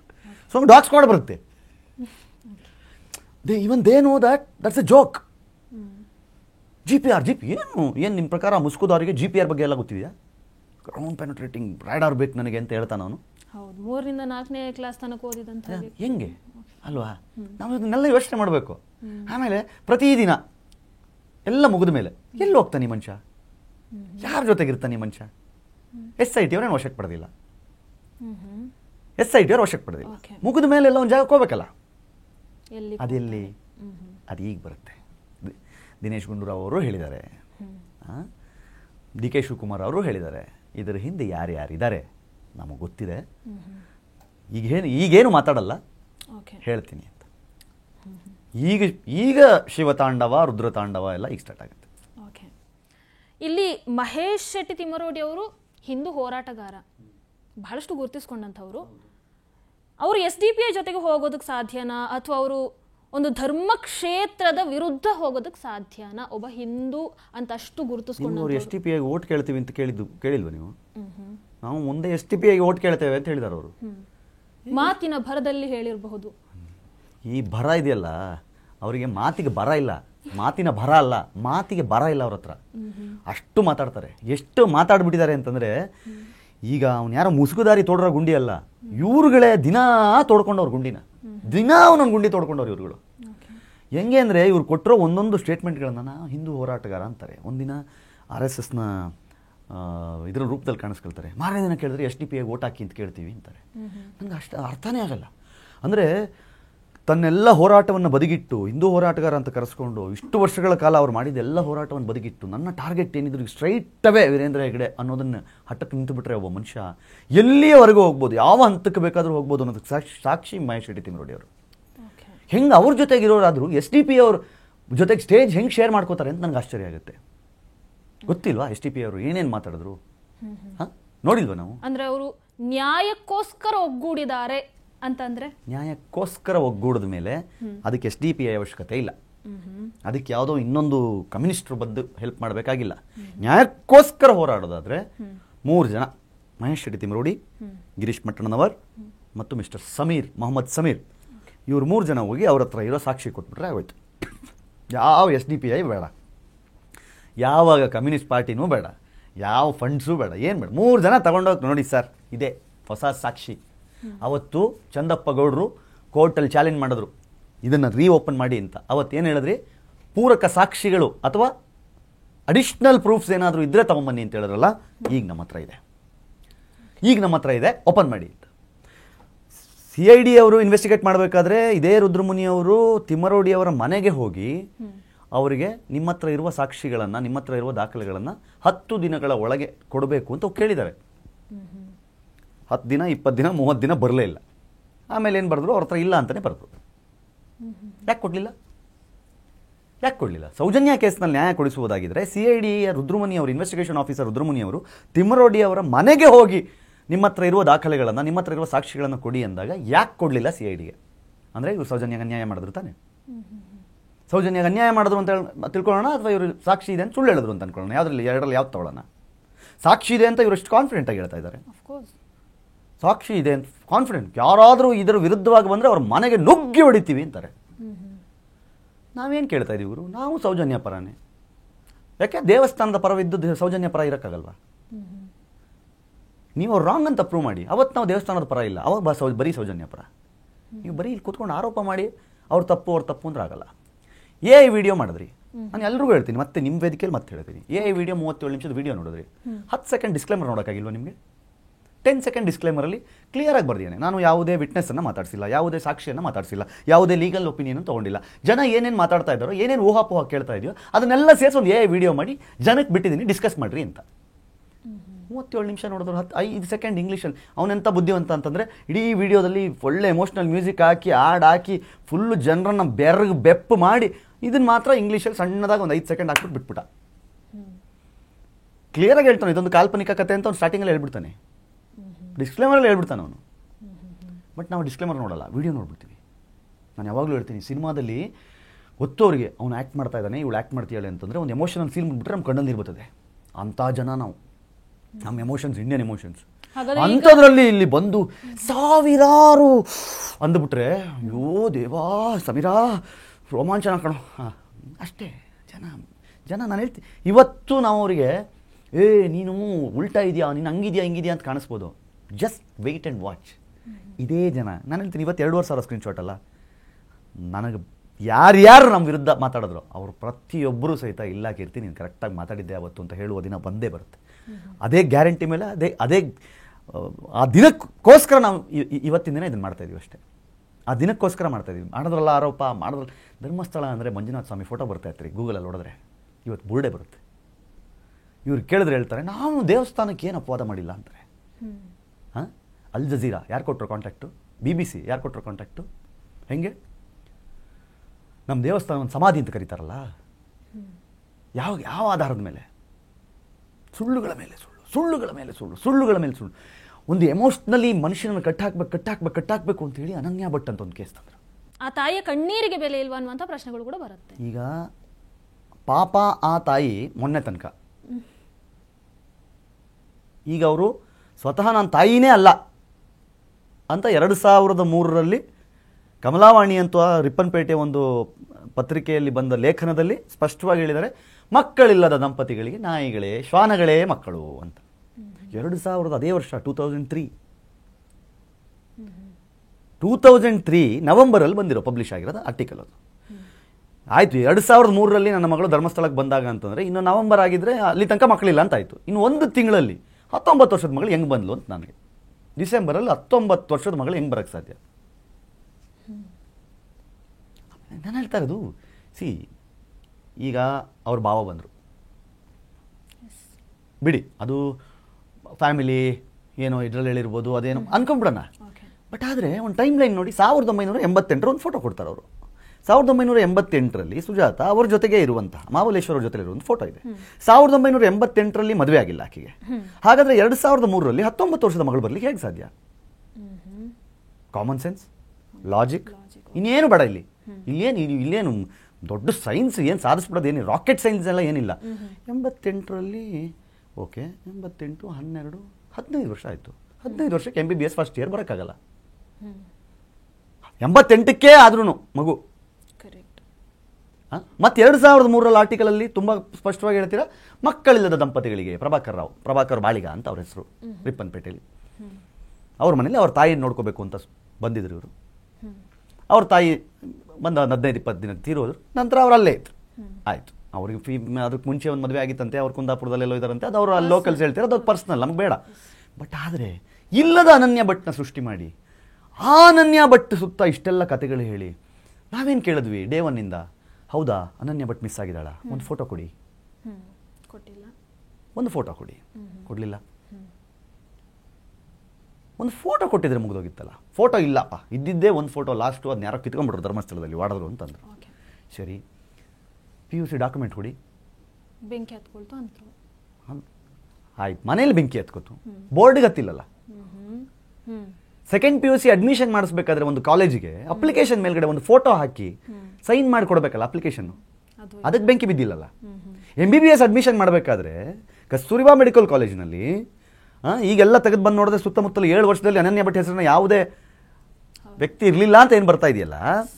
ಸೊ ಅಲ್ಲಿ ಅಪ್ಲಿಕೇಶನ್ ಇದೆಯಲ್ಲ ಒಂದು ಫೋಟೋ, ಪಾಸ್ಪೋರ್ಟ್ ಸೈಜ್ ಅಪ್ಲಿಕೇಶನ್ ಇಲ್ಲದೆ ಅಂತೂ ಅಡ್ಮಿಷನ್ ಕೊಟ್ಟರೆ ಚಾನ್ಸ್ ಇಲ್ಲ. ಅಲ್ಲಿರ್ಬೇಕಲ್ಲ. SLC ಮಾರ್ಕ್ಸ್ ಕಾರ್ಡ್ನ ರೋಲ್ ನಂಬರಲ್ಲಿ ಇರಬೇಕಲ್ಲ, ಬೋರ್ಡ್ಗೆ ಬರ್ದಿರೋದಲ್ಲ ಎಕ್ಸಾಮು. ಹಾಂ, ಎಲ್ಲೋ ಒಂದಿರಬೇಕಲ್ಲ, ಏನೂ ಇಲ್ವಾ? ಅಂದರೆ ಜನ ನಂಬ್ತಾರೆ. ಏನು ಅವ್ರ ತಾಯಿ ಬಂದಾಗ ಹಿಂಗೆಲ್ಲ ಆಗ್ಬಿಟ್ಟಿದ್ಯಾ ಅಂತ. ನಮ್ಮಮ್ಮ ಅಂದರೆ ಅಮ್ಮ ಸ್ವಲ್ಪ ಸಮಾಧಾನ ಮಾಡ್ಕೋ, ಒಂದೇ ಸಲ ನೀನು ಬಂದ್ಬಿಡ್ಬೇಡ, ಟಕ್ಕಂತ ಕನ್ಕ್ಲೂಷನ್ಗೆ ಬಂದ್ಬಿಡ್ಬೇಡ, ನಿಮಿಷ ಆರಾಮಾಗಿ ನೋಡೋಣ ಫಸ್ಟ್ ಏನು ಎಂತ ಅಂತೇಳಿ. ಅಂದರೆ ಯಾರಿಗಾದ್ರೂ ತಾಯಿ ಕರಲ್ರಿ ಚುರುಕನ್ನುತ್ತೆ, ಶೇ ಎಂಥ ತಾಯಿ. ಆಮೇಲೆ ಯೋಚನೆ ಮಾಡಿರಿ, ನಿಮ್ಮ ಮನೇಲಿ ನೀವು ಮಿಸ್ ಆದರೆ ಎಷ್ಟು ವರ್ಷ ಬಿಟ್ಟು ಕಂಪ್ಲೇಂಟ್ ಕೊಡ್ತಾರೆ? ಆ ಕ್ಷಣ ಇಲ್ಲ ನೆಕ್ಸ್ಟ್ ಡೇ ಮ್ಯಾಕ್ಸಿಮಮ್. ಅಂದರೆ ನೀವು ಸ್ವಲ್ಪನೂ ತಲೆಯಲ್ಲಿ 23 ವರ್ಷ ವೆಯ್ಟ್ ಮಾಡಬೇಕು, 23 ಇಯರ್ಸ್ ವೆಯ್ಟ್ ಮಾಡಬೇಕು ಒಂದು ಕಂಪ್ಲೇಂಟ್ ಕೊಡೋಕ್ಕೆ. ಮಗಳು ಕಾಣೆ ಆದರೆ ಇವ್ರು ಹೇಳ್ತಾರೆ ಬೆಳ್ತಂಗಡಿಲಿ ತಗೊಂಡಿಲ್ಲ, ಧರ್ಮಸ್ಥಳದಲ್ಲಿ ತಗೊಂಡಿಲ್ಲ. 2003ರವರೆಗೆ 2005ರವರೆಗೆ ಇವರು ಸ್ಟೆನೋಗ್ರಾಫರ್ ಇನ್ CBI ಇನ್ ಕೋಲ್ಕತ್ತಾದಲ್ಲಿ CBI ಆಫೀಸ್ನಲ್ಲಿ ಸ್ಟೆನೋಗ್ರಾಫರ್. ಮಹಾಬಲೇಶ್ವರರು ಹೇಳೋ ಪ್ರಕಾರ ಅವಳು ಓದಿದ್ದು ಬರೀ 10ನೇ ಕ್ಲಾಸ್. ಬಿಡಿ, 10ನೇ ಕ್ಲಾಸಿಗೆ ಇವರು ಶಾರ್ಟ್ ಹ್ಯಾಂಡ್ ಕಲಿತು ಟೈಪಿಂಗ್ ಕಲಿತು ಸ್ಟೆನೋಗ್ರಾಫರ್ ಆಗಿರ್ಬೋದು ಅಂತಲೇ ಅಂದ್ಕೊಂಬಿಡೋಣ. CBIನಲ್ಲಿ ವರ್ಕ್ ಮಾಡೋ ಒಬ್ಬ ಸ್ಟೆನೋಗ್ರಾಫರ್ಗೆ ದೇಶದ ಯಾವುದೇ ಮೂಲೆಯಲ್ಲಿ ತನ್ನ ಮಗಳು ಮಿಸ್ ಆಗಿದ್ದಾಳೆ ಅಂತ ಒಂದು ಕಂಪ್ಲೇಂಟ್ ಕೊಡ್ಬೋದು ಅಂತ ಗೊತ್ತಿಲ್ವಾ? ಓಕೆ, ಅದು ಆಗಲಿ. 2005ರಲ್ಲಿ ಇವ್ರ ಮಗಳು ಮಿಸ್ ಆದರು. 2015ರ ಹೊತ್ತಿಗೆ ಸೌಜನ್ಯ ಕೇಸು CBIಗೆ ಬಂದಿತ್ತು. ಅವತ್ತು ಬಂದಿಲ್ಲ. ನಾನು CBIನ ಎಕ್ಸ್ ಎಂಪ್ಲಾಯ್, ನನ್ನ ಮಗಳಿಗೂ ಅಲ್ಲಿ ಅನ್ಯಾಯ ಆಗಿದೆ ಅಂತ ಅವತ್ತು ಯಾಕೆ ಬರಲಿಲ್ಲ? ನಾವು ಸಾಕ್ಷಿ ಹೊರತುಪಡಿಸಿ ಇನ್ನೇನು ಕೇಳ್ತಾ ಇಲ್ಲ. ಅವ್ರು 3 ಜನಕ್ಕೆ ಕೇಳ್ತಿರೋದು ಸಾಕ್ಷಿನೇ, ಸುಜಾತಾ ಭಟ್ ಅವ್ರಿಗೆ ಕೇಳ್ತಿರೋದು ಸಾಕ್ಷಿನೇ. ನಿಮ್ಮ ಮಗಳ ಅಸ್ತಿತ್ವಕ್ಕೆ ಇರುವಿಕೆಗೆ ಇಲ್ಲದ ಅನನ್ಯ ಭಟ್ನ ಸೃಷ್ಟಿ ಮಾಡಿದ್ರು ಅಂತ ನಾನು ಈಗ ಹೇಳಕ್ಕೆ ಬರಲ್ಲ. ಆಗಲಿ, ತನಿಖೆ ನಡೀಲಿ. ಆದರೆ ಈಗ ಪೂರಕ ದಾಖಲೆಗಳು ಏನು ಬರ್ತಾ ಇದೆ, ಏನೇನು ನೋಡ್ತಾ ಇದ್ದೀವಿ ನಾವು ಅಲ್ಲಿ ರಿಪ್ಪನ್ಪೇಟೆಯಲ್ಲಿ ಜನ ಹೇಳ್ತೀರಿ, ನಮ್ಮನೆ ಎದುರುಗಡೆನೇ ಇದ್ದಿದ್ದು, 7 ಇಯರ್ಸ್ ಇಲ್ಲೇ ಇದ್ದರು ಅವರು, ನಾವು ನೋಡಿದ್ದೀವಿ. ಪ್ರಭಾಕರಣ್ಣನ ಮೊದಲನೇ ಹೆಂಡತಿ ಅವ್ರು ಅಲ್ಲಿದ್ದಾರೆ, ಅವರು ಇವ್ರ ಜೊತೆಲಿ ಇಲ್ಲಿ 7 ವರ್ಷ ಇದ್ರು, ನಾವು ನೋಡಿದ್ದೀವಿ. ಅದೇ ಸಮಯದಲ್ಲಿ ಅದೇ ಊರಿನಲ್ಲಿ ಇದ್ದಾಕೆ ಇವರು ನಮಗೇನಂತ ಹೇಳಿದ್ರು? 2003 ನವೆಂಬರ್ನಲ್ಲಿ ಬಂದಿರುವ ಲೇಖನದಲ್ಲಿ ಕಮಲವಾಣಿಯಲ್ಲಿ ಇವರು ರಿಪ್ಪನ್ಪೇಟೆಯಲ್ಲಿ ಇದ್ದಾರೆ ಅನ್ನೋದು ಹೇಳ್ತಾ ಇರಬೇಕಾದ್ರೆ, ಇವರು 2003ರಲ್ಲಿ ನಾನು ಕೋಲ್ಕತ್ತಾದಲ್ಲಿ ಸ್ಟೆನೋಗ್ರಾಫರ್ ಆಗಿದ್ದೆ ಅಂತ ಹೇಳ್ತಾರಲ್ಲ, ಅದಕ್ಕೆ ಸಾಕ್ಷಿ ಏನಿದೆ? ಇವ್ರು ಇಲ್ಲಿದ್ರು ಅನ್ನೋಕ್ಕೆ ಸಾಕ್ಷಿ ಇದೆ, ಅಲ್ಲಿದ್ರು ಅನ್ನೋಕ್ಕೆ ಸಾಕ್ಷಿ ಕೊಟ್ಬಿಡಿ ಅಂತ. ಟ್ವಿನ್ ಸಿಸ್ಟರ್ ಇರ್ಬೋದು, ನಂಗೆ ಗೊತ್ತಿಲ್ಲ. ಒಂದೇ ಥರದವ್ರು ಇಬ್ಬರು ಸುಮಾರು 7-8 ಜನ ಇರ್ತಾರಂತೆ ಒಂದೇ ಥರ. ಅದರಲ್ಲಿ ಇನ್ನೊಬ್ರು ಸೇಮ್ ಹೆಸರು, ಸೇಮ್ ಲುಕ್ಕು, ಸೇಮ್ ಫೀಚರ್ಸು ಇರ್ಬೋದು. ಅವರೊಬ್ರು ಅಲ್ಲಿರ್ಬೋದು, ಒಬ್ರು ಇಲ್ಲಿರ್ಬೋದು. ಬಟ್ ಅದಾದರೂ ಹೇಳಿ. ಅಂದರೆ ನೀವು ಸ್ಟ್ರೈಟ್ ಆಗಿ ಹೇಳ್ತಾ ಇದ್ರೆ ಇವ್ರು ಮಂಗ ಮಾಡ್ತಾ ಇದ್ದಾರೆ ಇವರೆಲ್ಲರೂ ಸೇರಿ. ನನಗೆ ಹೆಂಗಾಗುತ್ತೆ ಅಂತಂದರೆ, ಇವಾಗ ನಾವು ಈಗ ಅಂಡರ್ ಟ್ರಯಲಲ್ಲಿ ಅಂಡರ್ ಇನ್ವೆಸ್ಟಿಗೇಷನ್ನ ಮಾತಾಡಬಾರ್ದು ಅಂತ ನಾವು ಅನ್ಕೋತೀವಿ. ಬಟ್ ಇವ್ರು ಹೆಂಗೆ ಮಾಡ್ತಾ ಇದ್ದಾರೆ ಅಂತಂದರೆ, ನಾಳೆ ಆಗುವ ಕಾನ್ಸಿಕ್ವೆನ್ಸಸ್ನ ಯೋಚನೆ ಮಾಡ್ದೇನೆ. ಇವತ್ತು ಏನು ಗೊತ್ತಾ, ಡಿಜಿಟಲ್ ವರ್ಲ್ಡು, ಮೀಡಿಯಾ ತುಂಬ ಸ್ಟ್ರಾಂಗ್ ಇದೆ. ಎಲ್ಲೆಲ್ಲೋ ಹುಡುಕಿ ಹೆದಕ್ಕೆ ತೆಗೆದುಬಿಡ್ತಾರೆ. ಇವತ್ತು ಏನಾದರೂ ಸಿಕ್ಬಿಡುತ್ತೆ. ಇವತ್ತು ಸುಳ್ಳು ಹೇಳಿ ಉಳ್ಕೊಳ್ಳೋದು ತುಂಬ ಕಷ್ಟ. ಅಂಥದ್ರಲ್ಲಿ ನಾನು ಇವರೆಲ್ಲ ಪ್ರತಿದಿನ ಮಾತಾಡ್ತಿದಾರಲ್ಲ, ಏನು ಮಾಡಿದ್ರು ನೋಡಿ. ಈಗ ನಿನ್ನೆ ಖುದ್ದು ಮುಸ್ಕುದಾರಿನೇ ಬಂದು ಇಂಡಿಯಾ ಟುಡೇಲಿ ಕೂತ್ಕೊಂಡು ಹೇಳ್ದ, ನೋಡಿ 6ರಲ್ಲಿ ಬಿಟ್ಟರೆ ಬೇರೆ ಎಲ್ಲೂ ಸಿಕ್ಕಿಲ್ಲ ಅಂತ. ಆಯಿತಾ? ಇಲ್ಲೊಂದಿಷ್ಟು ಜನ ಯೂಟ್ಯೂಬರ್ಗಳಿದ್ರಲ್ಲ, ಪ್ರತಿದಿನ ಸಾಯಂಕಾಲ 6 ಸಿಕ್ತು, 7 ಸಿಕ್ತು, ಕಾಲು ಸಿಕ್ಕಿದೆ, ಕೆಂಪು ಸೀರೆ, ಅರ್ಶಿನ ಕಲರ್ ಜಾಕೆಟ್ಟು. ಅಯ್ಯೋ ಏನು ಡೀಟೇಲಿಂಗು, ಏನಿದು? ಹಂಗಾದ್ರೆ ಈಗೇನು ಏನು ಮಾಡ್ಬೇಕು ಅವ್ರಿಗೆಲ್ಲ? ಏನು ಮಾಡ್ಬೇಕು ಅವ್ರಿಗೆಲ್ಲ ಇವಾಗ? ಹಂಗಾದ್ರೆ ಜನರ ದಿಕ್ಕನ್ನು ಆದಿಯನ್ನು ದಿನ ರೊಚ್ಚಿಗೆಪ್ಸಿ ನೀವು ನೋಡಬೇಕು ಅವ್ರ ವಿಡಿಯೋ ಕೆಳಗಡೆ ಕಮೆಂಟ್ಗಳು. ಇವನು ಜೈಲಿಗೆ ಹೋಗುವ ಕಾಲ ಹತ್ರ ಬಂತು, ವೀರೇಂದ್ರ ಹೆಗ್ಡೆ ನಿನ್ನ ಟೈಮ್ ಮುಗೀತು, ಪ್ರಚೋದನೆ. ಅದನ್ನೇ ಕೇಳಿದ್ದು ನಿನ್ನೆ ಸುನೀಲ್ ಕುಮಾರ್ ಅವರು ಸದನದಲ್ಲಿ. ಏನು ಮಾಡ್ತಾ ಇದ್ದೀರಿ ನೀವು? ಒಂದೇ ಒಂದು ಪೋಸ್ಟ್ ಹಾಕಿದ್ದಕ್ಕೆ DJ ಹಳ್ಳಿ KJ ಹಳ್ಳಿ ಹತ್ಕೊಂಡು ಉರಿದೋಯ್ತು ಒಂದು ಫೇಸ್ಬುಕ್ ಪೋಸ್ಟ್ಗೆ. ಇಲ್ಲಿ ದಿನ ಬೆಳಗಾದ್ರೆ ಕೆಟ್ಟ ಮಾತಲ್ಲಿ ನಿಂದಿಸ್ತಾರೆ, ಕೆಟ್ಟ ವಿಡಿಯೋಗಳನ್ನು ಮಾಡಾಕ್ತಾರೆ, ಡಮಾರ್ ಧರ್ಮಸ್ಥಳ ಅಂತಾರೆ. ಯಾರ ಮೇಲೆ ಒಂದು ಕೇಸ್ ಆಯ್ತಾ? ಯಾರ ಮೇಲೆ ಒಂದು ಆ್ಯಕ್ಷನ್ ಆಯ್ತಾ? ಯಾರ ಪ್ರಭಾವಿಗಳಿಲ್ಲಿ? ಯಾರ ಪ್ರಭಾವ ಜಾಸ್ತಿ ಇದೆ ಹಂಗಾದ್ರೆ ಹೇಳಿ? ಡಿಫೆಮೇಷನ್ ಆಗುತ್ತೆ, 10 ಕೋಟಿ ರೂಪಾಯಿ ಡಿಫೆಮೇಷನ್ ಆಗುತ್ತೆ ಸಮೀರ್ ಮೇಲೆ. ಕಂಟೆಂಪ್ಟ್ ಕೋರ್ಟ್ ಹೇಳಿದೆ ಇನ್ನು ಮೇಲೆ ವಿಡಿಯೋಸ್ ಮಾಡಬಾರ್ದು ಸಂಬಂಧಪಟ್ಟಂಗೆ ಅಂತ. ಅದಾದ್ಮೇಲೆ ಮತ್ತೆ 2 ಕಂಟೆಂಪ್ಟ್, 2 ಸಲ ಮತ್ತೆ ವಿಡಿಯೋ ಮಾಡ್ತಾರೆ. ಆರಾಮ ಹೊರಗಡೆ ಇದ್ದಾನೆ. ಯಾರ್ರೀ ಪ್ರಭಾವಿಗಳಿಲ್ಲಿ? ಧರ್ಮಸ್ಥಳದವರು ಪ್ರಭಾವಿಗಳಾಗಿದ್ದು ಒತ್ತು ಒಳಗಡೆ ಹಾಕಿರೋರು. ಇವತ್ತಿಗೂ ರಾಜ್ಯಸಭಾ ಮೆಂಬರ್ ಅವರ ತಾಕತ್ತನ್ನು ಪ್ರದರ್ಶನ ಮಾಡಬೇಕು ಅಂತಿದ್ರೆ 12 ವರ್ಷದಲ್ಲಿ ಎಷ್ಟೋ ಥರ ತಾಕತ್ತನ್ನು ಪ್ರದರ್ಶನ ಮಾಡ್ಬೋದಾಗಿತ್ತು. ಇಲ್ಲ ರೀ, ಅವರು ತಮ್ಮ ಬಲ ಪ್ರದರ್ಶನವನ್ನು ಯಾವತ್ತೂ ಮಾಡಲಿಕ್ಕೆ ಹೋಗಲಿಲ್ಲ. ನಾವು ನೋಡಿದ ಧರ್ಮಾಧಿಕಾರಿಗಳು, ನಮ್ಮ ಕಾವಂದರು ಅವತ್ತು ಅದೇ ಶ್ರೇಷ್ಠತೆಯನ್ನು ಇವತ್ತು ಅದೇ ಶ್ರೇಷ್ಠತೆಯನ್ನು ಉಳಿಸ್ಕೊಂಡ್ರು. ಇವರು ಬರೀ ಆರೋಪಗಳನ್ನು ಸರಿ 12 ವರ್ಷದಲ್ಲಿ. ಈಗ ಮೊನ್ನೆ ಯಾವುದು ಇವರು 3 ಜನ ಯೂಟ್ಯೂಬರ್ಗಳು ಒದೆ ತಿಂದಿದ್ದು ಬಿಟ್ಟರೆ ಯಾವ ಕೇಸಲ್ಲಿ, ಅದು ನಾನು ಹೇಳ್ತಾ ಇರೋದು, ಅದು ಊರಿನವ್ರಿಗೆ ಪಿತ್ತ ನೆತ್ತಿಗೆ ಹೊಡೆದಿದ್ದದು. ಯಾಕಂದರೆ ಈಗ ನಮ್ಮೂರಲ್ಲಿ ಬಂದು ನಮ್ಮೂರಲ್ಲಿ ಏನು ಸರಿ ಇಲ್ಲ, ಇವ್ರು ಹಂಗೆ ಇವ್ರು ಹಿಂಗೆ ಅಂತ ಎಷ್ಟು ದಿನ ಕಾಯ್ತಾರೆ ರೀ? ಒಂದು ಊರಿನ ಜನ 13 ಪಾಯಿಂಟ್ ಮಾಡಿದ್ರು, ಆಯ್ತಪ್ಪ ಮಾಡಪ್ಪ ನೀನು 13 ಪಾಯಿಂಟು ಅಗಿ ಗುಂಡಿನ ಅಂತ ಕಾದರು. ನೀನು 13ನೇ ಪಾಯಿಂಟ್ ಮಾಡಿ 12 ಆದ ತಕ್ಷಣ ನಾನು 11A 11Bಗೆ ಹೋಗ್ತೀನಿ ಅಂತಂದರೆ ಅಲ್ಲಿ ಕೂತ್ಕೊಂಡು ಜನ ಡೈವರ್ಟ್ ಆಗ್ತಾರೆ. ಜನಕ್ಕೂ ಅನ್ಸುತ್ತೆ ಇನ್ನೂ ಎಷ್ಟು ದಿನ ನೋಡೋದಪ್ಪ ಈ ಡ್ರಾಮಾನ ಅಂತ ಕೇಳುತ್ತೆ. ಮತ್ತು ಅದೇ ಜಾಗದಲ್ಲಿ ಕೂತ್ಕೊಂಡು ಅಲ್ಲೇ ನಿಂತ್ಕೊಂಡು ಇಲ್ಲಿನ ವೀರೇಂದ್ರ ಹೆಗ್ಡೆ, ಇಲ್ಲಿನ ಹೆಗ್ಡೆ ಫ್ಯಾಮಿಲಿ ಅಂತಿದ್ದಾಗ ಅಲ್ಲಿಗೆ ಗುರು ಅನ್ನ ತಿಂತಾ ಇದ್ದೀವಿ ಅವ್ರ ಕೈಯಲ್ಲಿ. ತಾಳ್ಮೆ ಕಟ್ಟಿ ಆಗಿತ್ತೆ. ನಾನು ಹೇಳಿ ಸರಿ ಅಂತ ಒಪ್ಕೊಳ್ಳಲ್ಲ ನಾನು. That is wrong, that is absolutely wrong. ನಾವು ಯಾವತ್ತೂ ಅದನ್ನು ಮ್ಯಾನ್ ಹ್ಯಾಂಡಲಿಂಗ್ ಒಪ್ಕೊಳ್ಳಲ್ಲ. ಬಟ್ ಆದರೆ ಆ ಊರಿನ ಜನರ ತಾಳ್ಮೆಯನ್ನು ಒಂದು ಸ್ವಲ್ಪ ಇನ್ನೊಂದು ಕಡೆ ತೂಕಕ್ಕೆ ತುಲಾಭಾರದಲ್ಲಿ ಹಾಕಿ ಯಾವ್ದು ಭಾರ ಜಾಸ್ತಿ ನೋಡಿ ನೀವೇ. ಆ ಊರಿನ ಜನರ ತಾಳ್ಮೆ, ಅವ್ರ ಪೇಷನ್ಸು. ಹೊರಗಡೆ ಒಬ್ಬ ವಿಡಿಯೋ ಮಾಡ್ತಾನೆ, ಇಲ್ಲಿ D ಅಂತ ಹೇಳಿ ಗ್ಯಾಂಗ್ನ ಆಟೋಗಳಿರ್ತದೆ, ಆ ಆಟೋ ಹತ್ತಬೇಡಿ, ಅವರು ನಿಮ್ಮನ್ನು ಕರ್ಕೊಂಡೋಗಿ ಅತ್ಯಾಚಾರ ಮಾಡಿಬಿಡ್ತಾರೆ ಅಂತಾರೆ. ಅತ್ಯಾಚಾರ ಮಾಡಿಬಿಡ್ತಾನೆ. ಗ್ರೌಂಡಲ್ಲಿ ಜನಗಳನ್ನ ಅಲ್ಲಿ 20 ವರ್ಷ 22 ವರ್ಷದಿಂದ ಹೆಣ್ಣು ಮಕ್ಕಳನ್ನು ಸಾಕೊಂಡಿರುವಂಥ ತಾಯಂದ್ರನ್ನು ಮಾತಾಡ್ಸಿದ್ದೀನಿ ರೀ. ಅವ್ರು ಹೇಳ್ತಾರೆ ಆಟೋದವ್ರು ಬಂದರೆ ಮನೆ ಒಳಗೆ ಹೋಗಿ ಲಾಕ್ ಹಾಕೊಳ್ಳೋ ತನಕ ಅವರು ಆಟೋ ಸ್ಟಾರ್ಟ್ ಮಾಡಲ್ಲ ಅವರು ಅಂತ. ಬಂದು ಬಿಟ್ಟ ಮೇಲೆ ಲೇಟ್ ಆದರೆ ಮನೆ ಒಳಗೆ ಹೋಗಿ ಲಾಕ್ ಹಾಕೊಳ್ಳೋ ತನಕ ಇವರು ಆಟೋದವ್ರು ಹೊರಡಲ್ಲಂತೆ. ಅಷ್ಟು ಸೇಫಾಗಿ ನೋಡ್ಕೊಳ್ಳೋರನ್ನ ಹೊರಗಡೆ ಕುತ್ಕೊಂಡು ಇದು ರೇಪಿಸ್ಟ್ಗಳ ಆಟೋ ಅಂತ ಅಂದಾಗ ಅವ್ರಿನ ಜನ ನೀವೇನು ಎಕ್ಸ್ಪೆಕ್ಟ್ ಮಾಡ್ತೀರಿ? ಏನು ಎಕ್ಸ್ಪೆಕ್ಟ್ ಮಾಡ್ತೀರಿ? ಈಗಲೂ ಹೇಳ್ತೀನಿ, ಹೊಡೆದಿರೋದು ಸರಿ ಅಂತ ನಾನು ಹೇಳಲ್ಲ. ಬಟ್ ಆದರೆ ಅವರ ತಾಳ್ಮೆಗೂ ಒಂದು ಮಿತಿ ಇದೆ ರೀ, ಒಂದು ಸ್ಯಾಚುರೇಷನ್ ಪಾಯಿಂಟ್ ಅಂತ ಎಲ್ಲದಕ್ಕೂ ಇದೆ. ಹಾಗಾಗಿದೆ ಅಷ್ಟೇ. ಆಮೇಲೆ ನೋಡಿ, ಏನೋ ತೆಗೆದಾಗ ಒಂದಿಷ್ಟಿಷ್ಟು ಸಿಕ್ಕಿಬಿಟ್ಟಿದ್ರೆ ಹೇಳೋದು ಇವ್ರಿಗೆ ತುಂಬ ಚೆನ್ನಾಗಿ ಗೊತ್ತು. ಇವತ್ತು FSLನ ಯಾವುದಾದ್ರೂ ಮೂಳೆ ಸಿಕ್ಕಿ ವರದಿ ಬಂದರೆ ಅದು ಗಂಡ ಹೆಣ್ಣ ಗೊತ್ತಾಗುತ್ತೆ ಅಷ್ಟೇ. ಬಿಟ್ಟರೆ ಅದು ಹೆಂಗೆ ಸಾಯ್ತು, ಅದು ರೇಪಾಗಿ ಸಾಯ್ತಾ ಏನೂ ಗೊತ್ತಾಗಲ್ಲ. ಯಾವುದಾದ್ರೂ ಒಂದೇ ಒಂದು ಫಿಮೇಲ್ನ ಪೆಲ್ವಿಸ್ ಅಥವಾ ಬಾಡಿ ಬುರ್ಡೆ ಸಿಕ್ಕಿಬಿಟ್ಟಿದ್ರೆ ಇವರಿಗೆ ಡಿಸೈಡ್ ಮಾಡಿ ಅದನ್ನು, ಈಗ ನಾನು ಹೇಳಿಲ್ವಾ, ಅಲ್ಲೊಂದು ಡೆಬಿಟ್ ಕಾರ್ಡು ಒಂದು ಪ್ಯಾನ್ ಕಾರ್ಡ್ ಸಿಕ್ತು. ಸ್ಟ್ರೈಟ್ ಅವೇ ಅವಳು ಒಂದು ಆತ್ಮಹತ್ಯೆ ಮಾಡ್ಕೊಂಡಿದ್ಲು ಲಕ್ಷ್ಮಿ ಅಂತ ಹುಡುಗಿ. ಆ ಹುಡುಗಿಯ ಶವವನ್ನು ಉಳ್ಬೇಕಾದ್ರೆ ಇದು ಕಾರ್ಡ್ ಹಾಕಿ ಸೇರ್ಸ್ ಮಾಡಿದ್ರು ಅಂತ 3 ದಿನ ಆದಮೇಲೆ ಗೊತ್ತಾಯಿತು ದಾಬಸ್ಪೇಟೆ ಲಕ್ಷ್ಮಿ ಅಂತ ಯಾರ್ದು ಬೇರೆಯವ್ರದ್ದು. ಆಮೇಲೆ ಅದು ಕ್ಲಾರಿಟಿ ಕೊಟ್ಟರೆ ಅದು ಇಲ್ಲ ಅಷ್ಟೇ. ನಾನು ಹೇಳಿದೆ, ಮುಗೀತು, ನಂಗೆ ಮಜಾ ಬಂತು, ನಾನು ನಂಬಿಸ್ತೆ ಒಂದಿಷ್ಟು ಜನ. ಅಷ್ಟು ಸುಲಭ ನಂಗಾದರೆ ಬಾಯಿಗೆ ಬಂದಂಗೆ ಮಾತಾಡಿ ಇಲ್ಲದೇ ಇರೋ ಸುಳ್ಳನ್ನೆಲ್ಲ ಹೇಳಿ ಲಾಸ್ಟಲ್ಲಿ ನಾವು ಆರಾಮಾಗಿ ಆಯ್ತಪ್ಪ ನಮ್ಮ ಪಾಡಿಗೆ ನಾವು ಇರ್ತೀವಿ, ಹೇಳಿದ್ದೆಲ್ಲ ಆಯಿತು ಮಾಡಿದ್ದೆಲ್ಲ ಆಯಿತು ಬಿಟ್ಟು ಆರಾಮಾಗಿ ಇದ್ಬಿಡ್ತೀವಿ ಅಂದ್ರೆ ಆಗುತ್ತಾ? ಅಲ್ಲ, ಅಂದ್ರೆ ಅವರು ಯಾವ ಧೈರ್ಯದ ಮೇಲೆ ಇಷ್ಟು ಸುಳ್ಳನ್ನು ಹೇಳ್ತಾ ಇದ್ದಾರೆ? ಅಂದ್ರೆ ಸುಳ್ಳು ಹೇಳಿ ಬಹಳಷ್ಟು ಕಾಲ ಉಳಿಯುವಂಥದ್ದು ಆಗಲ್ಲ ಅಂತ ಅವರಿಗೂ ಗೊತ್ತಿದೆ, ಆದರೂ ಯಾಕೆ ಇಷ್ಟು ಸುಳ್ಳನ್ನು ಹೇಳ್ತಾರೆ? ಅದನ್ನೇ ಹೇಳ್ತಾ ಇರೋದು. ಇದು ಹೆಂಗಾಗಿದೆ, ನಾನು ಯಾವಾಗಲೂ ಹೇಳ್ತೀನಿ, ಇದೊಂದು ಸಮೂಹ ಸನ್ನಿಗೆ ಒಳಗಾಗ್ಬಿಟ್ಟಿದ್ದಾರೆ ಎಲ್ಲರೂ. ಅಂದರೆ ಒಂದಿಷ್ಟು ಜನ ಸಮೂಹ ಸನ್ನಿ, ಒಂದಿಷ್ಟು ಜನಕ್ಕೆ ಐಡಿಯಾಲಜಿಕಲ್ ಡಿಫ್ರೆನ್ಸು, ಮತ್ತೊಂದಿಷ್ಟು ಜನಕ್ಕೆ ಧರ್ಮಸ್ಥಳದ ಮೇಲಿರೋ ಕೋಪ. ಇದೇನು ಇವತ್ತು ನೆನೆದಲ್ಲ, ಇದು ಬೇರೆ ಬೇರೆ ಕಾರಣಗಳಿಂದ ಧರ್ಮಸ್ಥಳವನ್ನು ಹಂತವಾಗಿ ಅಟ್ಯಾಕ್ ಮಾಡ್ಕೊಂಡು ಬಂದಿದ್ದಾರೆ. ನೋಡಿ, ನಮಗೆ ಮೊದಲ ವಿಡಿಯೋದಲ್ಲಿ ಆತ ಸಮೀರ್ ಮಾಡಿದಾಗ ನಮಗಿದ್ದ ಫಸ್ಟ್ ಅಬ್ಜೆಕ್ಷನ್ ಏನು, ಸೌಜನ್ಯಗೆ ನ್ಯಾಯ ಕೊಡಬೇಡಿ ಅಂತ ನಾವು ಯಾವತ್ತೂ ಎಲ್ಲೂ ಹೇಳಲ್ಲ. ಸೌಜನ್ಯಾಗ ನ್ಯಾಯ ಸಿಗಬೇಕು ನಾವು ಮಾತಾಡ್ತೀವಿ. ಆದರೆ ದೇವಸ್ಥಾನವನ್ನು ಸರ್ಕಾರ ಕೊಡು ಅಂತ ನೀನು ಯಾವನು ಹೇಳಕ್ಕೆ ಅಂತಲೇ ಫಸ್ಟ್ ಪ್ರಶ್ನೆ ಮಾಡಿದ್ದೆ. ನಿನಗೆ ಯಾಕೆ ಬೇಕದು? ಊರು ಸಾಬ್ರಿ ನಿಂಗೆ ಯಾಕೆ ಬೇಕಪ್ಪ ಅದು? ಅಂತ ಅವ್ರು ಹೇಳಿದ್ರು. ದೇವಸ್ಥಾನ ಅವ್ನು ಮಾತಾಡಿಲ್ಲ ಅಂತಂದಿದ್ರೆ ಸರ್ಕಾರಕ್ಕೆ ಕೊಡಿ ಅಂತ ಮಾತಾಡಬಾರ್ದಾಗಿತ್ತು. ಡೈರೆಕ್ಟ್ ಸೌಜನ್ಯ ಮ್ಯಾಟ್ರ್ ಮಾತಾಡಬೇಕಾಗಿತ್ತು. Direct Soujanya matter. ನಿಮ್ಮ ಉದ್ದೇಶ ಬೇರೆ ಇದೆ, ನಿಮ್ಮ ಉದ್ದೇಶಗಳು ಬೇರೆ ಬೇರೆ ಇದೆ, 100% ಇದೆ. ಆತ ಒಂದು ಇಂಟರ್ವ್ಯೂ ಅಲ್ಲಿ ಹೇಳ್ತಾ ಇದ್ದ, ಆಕ್ಚುಲಿ ನಾನು ಫಸ್ಟ್ ವಿಡಿಯೋದಲ್ಲಿ ವೀರೇಂದ್ರ ಹೆಗ್ಡೆ ಅವರ ಕುಟುಂಬವನ್ನ ಅಥವಾ ಯಾರ ಹೆಸರನ್ನು ಕೂಡ ಉಲ್ಲೇಖ ಮಾಡದೆ ನಾನು ವಿಡಿಯೋವನ್ನ ಮಾಡಿದ್ದೆ. ಅದಾದ ಮೇಲೆ ನನ್ನ ಮೇಲೆ ಕಂಪ್ಲೇಂಟ್ ಆಗುತ್ತೆ, ಪೊಲೀಸರು ಮನೆಗೆ ಬರ್ತಾರೆ, ಹೇಳ್ಕೊಂಡು ಹೋದ್ರು. ಅದಾದ ಮೇಲೆ ನಾನು ಗಟ್ಟಿ ಮಾಡ್ಕೊಂಡೆ, ನಾನು ಹೆಸರನ್ನ ಹೇಳದೆ ಇಷ್ಟೆಲ್ಲ ಕಷ್ಟ ಕೊಡ್ತಾ ಇದ್ದಾರೆ ಅಂತಂದ್ಮೇಲೆ ಇನ್ನು ಹೆಸರು ಹೇಳಿ ನಾನು ಮಾಡ್ಬಿಡ್ತೀನಿ. ಬಹಳ ಒಳ್ಳೇದು ಮಾಡಿದ್ದಾನೆ.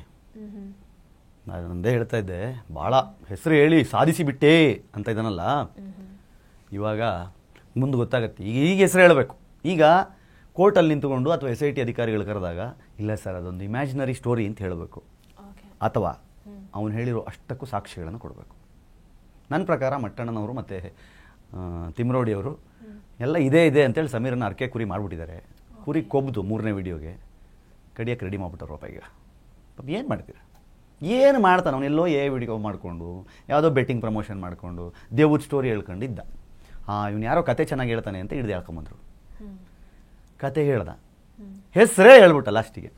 ಈಗ ಕುತ್ತಿಗೆಗೆ ಉರುಳು ಸುತ್ಕೊಳ್ದೇ ಇರುತ್ತಾ? ಈಗ ಅನುಭವಿಸ್ಲೇಬೇಕು. ಕೇಸುಗಳು ಅಂತ ಒಂದ್ಸಲಿ ಆದಮೇಲೆ ಕೋರ್ಟಿಗೆ ಅಲಿಲೇಬೇಕು, ಸುತ್ತಲೇಬೇಕು, ತೀರ್ಪು ಬರಲೇಬೇಕು.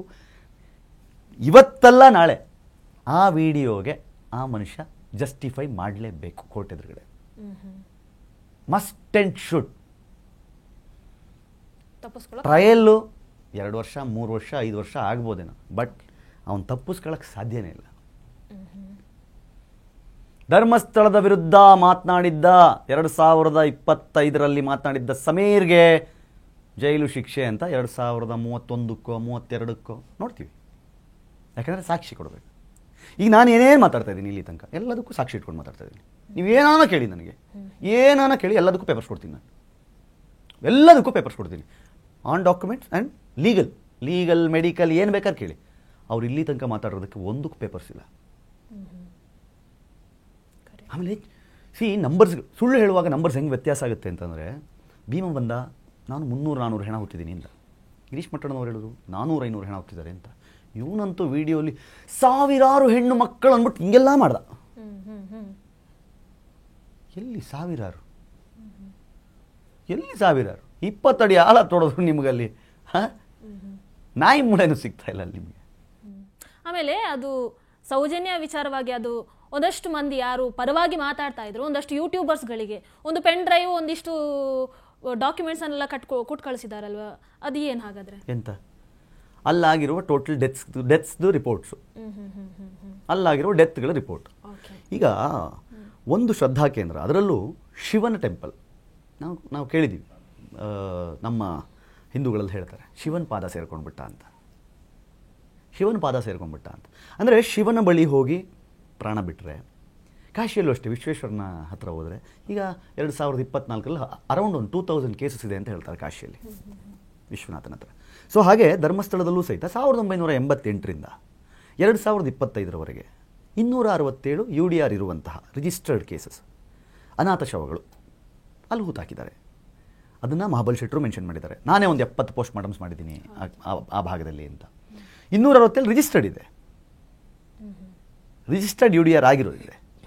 ಸೊ ಇವ್ರೇನು ಅಂದ್ಕೊಂಡ್ರು, ಆ 267ರಲ್ಲಿ ಒಂದು 2 ಬಗೆದುಬಿಟ್ರೆ ಇವ್ರ ತಲೆ ಮೇಲೆ ಅವ್ರಿಗೆ ಗೊತ್ತು, ಅದು ಸಿಕ್ಬಿಟ್ರೆ ಸಾಕು, ಅವರಿಗೂ ಗೊತ್ತು ಅದ್ರಲ್ಲಿ FSL ಪ್ರೂವ್ ಆಗಲ್ಲ, ಮತ್ತೊಂದಾಗಲ್ಲ, ಇನ್ನೊಂದಾಗಲ್ಲ ಅಂತ. ಬಟ್ ಬ್ಲೇಮ್ ಮಾಡ್ಬೋದು, ಇರೋ ತನಕನೂ ಬ್ಲೇಮ್ ಮಾಡ್ಕೊಂಡಿರ್ಬೋದು ಅವ್ರನ್ನ. ಅವ್ರ ಪ್ಲ್ಯಾನ್ ಇದ್ದಿದ್ದದೇ. ಬಟ್ ಅಣ್ಣಪ್ಪ ಸ್ವಾಮಿ ಉಳಿಸ್ಕೋತಾರೆ.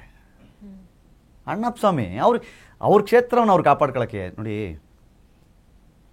ಆ ಗೇಟ್ ದಾಟಿ ಒಳಗಡೆ ಬರಬಾರ್ದಾಗಿತ್ತು. ನಾನು ಧರ್ಮಸ್ಥಳಕ್ಕೆ ಗೇಟಿನ ಒಳಗೆ JCB ನುಗ್ಗಿಸ್ತೀನಿ ಅಂತ ಹೇಳಿ ತಂದರು JCB. ಬಟ್ ಅಣ್ಣಪ್ಪ ನೋಡ್ತಾ ಇದ್ದಾನೆ. ಅವನ ಶಕ್ತಿ ಇಲ್ಲದೆ ನೋಡಿ, ಅಣ್ಣಪ್ಪ ಸ್ವಾಮಿಯ ಶಕ್ತಿ ತಾಕತ್ತು ಎಷ್ಟಿದೆ ಅನ್ನೋದು ಸೌಜನ್ಯ ಅವರ ಅಮ್ಮಂಗೂ ಗೊತ್ತಿದೆ. ಯಾಕೆ ಅಂದರೆ 3 ಜನ, ಮಲಿಕ್ ಜೈನ್, ಧೀರಜ್ ಕೆಲ್ಲ, ಅವ್ರು 3 ಜನ ಇದ್ದಾರಲ್ಲ, ಅವ್ರು 3 ಜನ ಕೋರ್ಟಿಂದ ಇವ್ರ ಇನ್ವಾಲ್ವ್ಮೆಂಟ್ ಇಲ್ಲ ಅಂತ ಬಂದ ಮೇಲೂ ಸಹಿತ ಇವ್ರೇನು ಮಾಡಿದ್ರು, ರಸ್ತೆಯಲ್ಲಿ ಅವ್ರನ್ನ ಅತ್ಯಾಚಾರಿಗಳು, ರೇಪಿಸ್ಟ್ಗಳು ಅಂತ ಕರೆದ್ರು. ಅವ್ರಲ್ಲಿ ಪಾಪ ಆಟೋ ಓಡಿಸ್ಕೊಂಡಿದ್ದವನು, ಒಬ್ಬ ಅಂಗಡಿ ಇಟ್ಟವನು, ಇನ್ನೊಬ್ಬ ಅಲ್ಲೇ ಕೆಲಸ ಮಾಡ್ತಾ ಇದ್ದವನು. ಇವ್ರುಗಳು ಏನು ಮಾಡಿದ್ರು, ಆಗಲ್ಲಪ್ಪ ಇದು ಪದೇ ಪದೇ ಒಂದು ಕೆಲಸ ಮಾಡಿ, ಅಣ್ಣಪ್ಪ ಸ್ವಾಮಿ ಹತ್ರ ಬಂದುಬಿಡಿ, ಅಣ್ಣಪ್ಪ ಸ್ವಾಮಿ ಮೇಲೆ ಆಣೆ ಮಾಡಿಬಿಡೋಣ, ನೀವು ಮಾಡಿಬಿಡಿ ನಾವು ಮಾಡಿಬಿಡ್ತೀವಿ ಅಂತ ಬಂದು ಅಣ್ಣಪ್ಪ ಸ್ವಾಮಿ ಹತ್ರ ಬಿಳಿ ಬಟ್ಟೆ ಹಾಕ್ಕೊಂಡು ಬಂದು ಕೈ ಮುಗಿದು ಬೇಡ್ಕೊಂಡು ಹೇಳಿದ್ರು, ಅಣ್ಣಪ್ಪ ಸ್ವಾಮಿ ಆಣೆಗೂ ನಾವುಗಳು ತಪ್ಪು ಮಾಡಿಲ್ಲ, ಇದರಲ್ಲಿ ನಮ್ಮನ್ನು ಇದ್ರಲ್ಲಿ ಪದೇ ಪದೇ ಅದನ್ನು ಹೇಳಬೇಡಿ, ನಮ್ಮ ಮೇಲೆ ಅಪವಾದ ಕೊಡಬೇಡಿ ಅಂತ. ಅದಾದ ಮೇಲೆ ಸರದಿ ಇದ್ದಿದ್ದು ಕುಸುಮಾವತಿ ಅವ್ರದ್ದು. ಮಾಡಿದ್ದೀವ್ರೆ ಅಂತ ಒಂದು ಆಣೆ ಮಾಡಬೇಕಿತ್ತು ಅವರು. ಹೋದ್ರು ಅವರಲ್ಲಿಂದ ವಾಪಸ್. ಅಣ್ಣಪ್ಪ ಸ್ವಾಮಿಯ ಶಕ್ತಿ ಕುಸುಮಾವತಿ ಅವ್ರಿಗೂ ಗೊತ್ತಿದೆ, ಮಹೇಶ್ ಶೆಟ್ಟಿ ತಿಮ್ರೋಡಿ ಅವ್ರಿಗೂ ಗೊತ್ತಿದೆ. ಸ್ಟಿಲ್ ಆ ಶಕ್ತಿಯನ್ನು ಎದುರು ಹಾಕೊಳ್ತಿದ್ರು. ಎದುರು ಹಾಕೊಳ್ಳೋದಲ್ಲ, ಅವ್ರು ಬಂದು ಆಣೆ ಮಾಡಲ್ಲ, ಯಾವತ್ತು ಬರ್ದಿಟ್ಕೊಂಬಿಡಿ ಅದನ್ನ ಮಾಡಲ್ಲ ಅವರು. ಇವತ್ತು ಈಗ ನೆನ್ನೆ ವಿಡಿಯೋದಲ್ಲಿ ಹೇಳ್ತಿದ್ದಾರೆ, ಯಾರಾದರೂ ಧರ್ಮಸ್ಥಳದ ವಿರುದ್ಧವಾಗಿ ಬಂದರೆ ಅವ್ರ ತಲೆ ಕಡಿಯೋದು ನಾನೇ ಫಸ್ಟು ಅಂತ, ನಾನೇ ಫಸ್ಟ್ ತಲೆ ಕಡಿಯೋದು ಅಂತ. ಹಂಗಾದ್ರೆ ಈಗ ಅವ್ರ ತಲೆ ಅವರೇ ಕಡ್ಕೋಬೇಕು. ಅವರೇ ಮಾತಾಡಿದ್ದು ಬೇರೆ ಬೇರೆ ಬೇರೆ ಬೇರೆ ರೀತಿಯಲ್ಲಿ. ಇದೇನು ಗೊತ್ತಾ, ನಾವು ಅದನ್ನು ಟಾರ್ಗೆಟ್ ಮಾಡ್ತಿಲ್ಲ, ಅದನ್ನು ಟಾರ್ಗೆಟ್ ಮಾಡ್ತಿಲ್ಲ, ಅದನ್ನು ಟಾರ್ಗೆಟ್ ಮಾಡ್ತಿಲ್ಲ ಅಂಥೇಳಿ ಸ್ಟ್ರೈಟವೇ ಟಾರ್ಗೆಟ್ ಮಾಡಿದ್ದು ಅದನ್ನೇ, ಸ್ಟ್ರೈಟವೇ ಟಾರ್ಗೆಟ್ ಮಾಡಿದ್ದು ಅದನ್ನೇ. ಸೌಜನ್ಯ ಒಂದೇ ವಿಷಯ ಆಗಿದ್ದಿದ್ರೆ ಇಲ್ಲಿ ಸೌಜನ್ಯ ಮಾತ್ರ ಮಾತಾಡ್ತಿದ್ರು ರೀ. ಸೌಜನ್ಯ ನನ್ನ ಇಷ್ಟ ಈಗಲೂ ನನ್ನ ಹೇಳಿಕೆಗಳಿಗೆ ನಾನು ಬದ್ಧ. ನಿಮ್ಮೆಲ್ಲ ಪ್ರಶ್ನೆಗೂ ಉತ್ತರ ಕೊಡಲಿಕ್ಕೂ ನಾನು ಸಿದ್ಧ. ಸಿಂಪಲ್. ನಿಮಗೆ ಸೌಜನ್ಯಗೆ ನ್ಯಾಯ ಕೊಡಿಸುವುದೇ ಉದ್ದೇಶವಾಗಿದ್ದರೆ ನಿಮ್ಮ ಹತ್ರ ಇರುವ ಅಡಿಷನಲ್ ಸಾಕ್ಷಿಗಳು ಮತ್ತು ಪೂರಕ ಸಾಕ್ಷಿಗಳನ್ನು ಒಂದು ತನಿಖಾ ಸಂಸ್ಥೆಗೂ ಒಂದು ನ್ಯಾಯಾಲಯಕ್ಕೂ ನಿಮಗೆ ಕೊಡಲಿಕ್ಕೆ ಅವಕಾಶ ಇದೆ.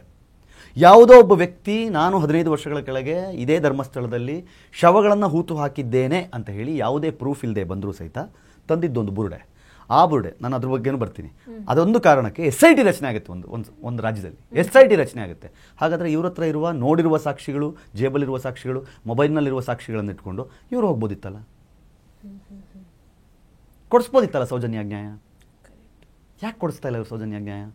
ಸೌಜನ್ಯಾಗೆ ನ್ಯಾಯ ಸಿಗುವುದನ್ನು 12 ವರ್ಷ ಡಿಲೇ ಮಾಡಿದ್ದಾರೆ ಇವರು.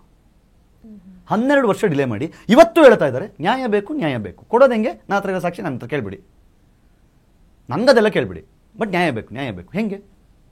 ನಿಮ್ಮ ಕಪೋಲ ಕಲ್ಪಿತ ಕಥೆಗಳು, ನಿಮ್ಮ ಸ್ಟೋರಿಗಳು, ಅದನ್ನೇ ಇಟ್ಕೊಂಡು ಈಗ ಯಾರನ್ನ ಹೋಗಿ ಅರೆಸ್ಟ್ ಮಾಡ್ಬಿಡ್ಬೇಕಾ?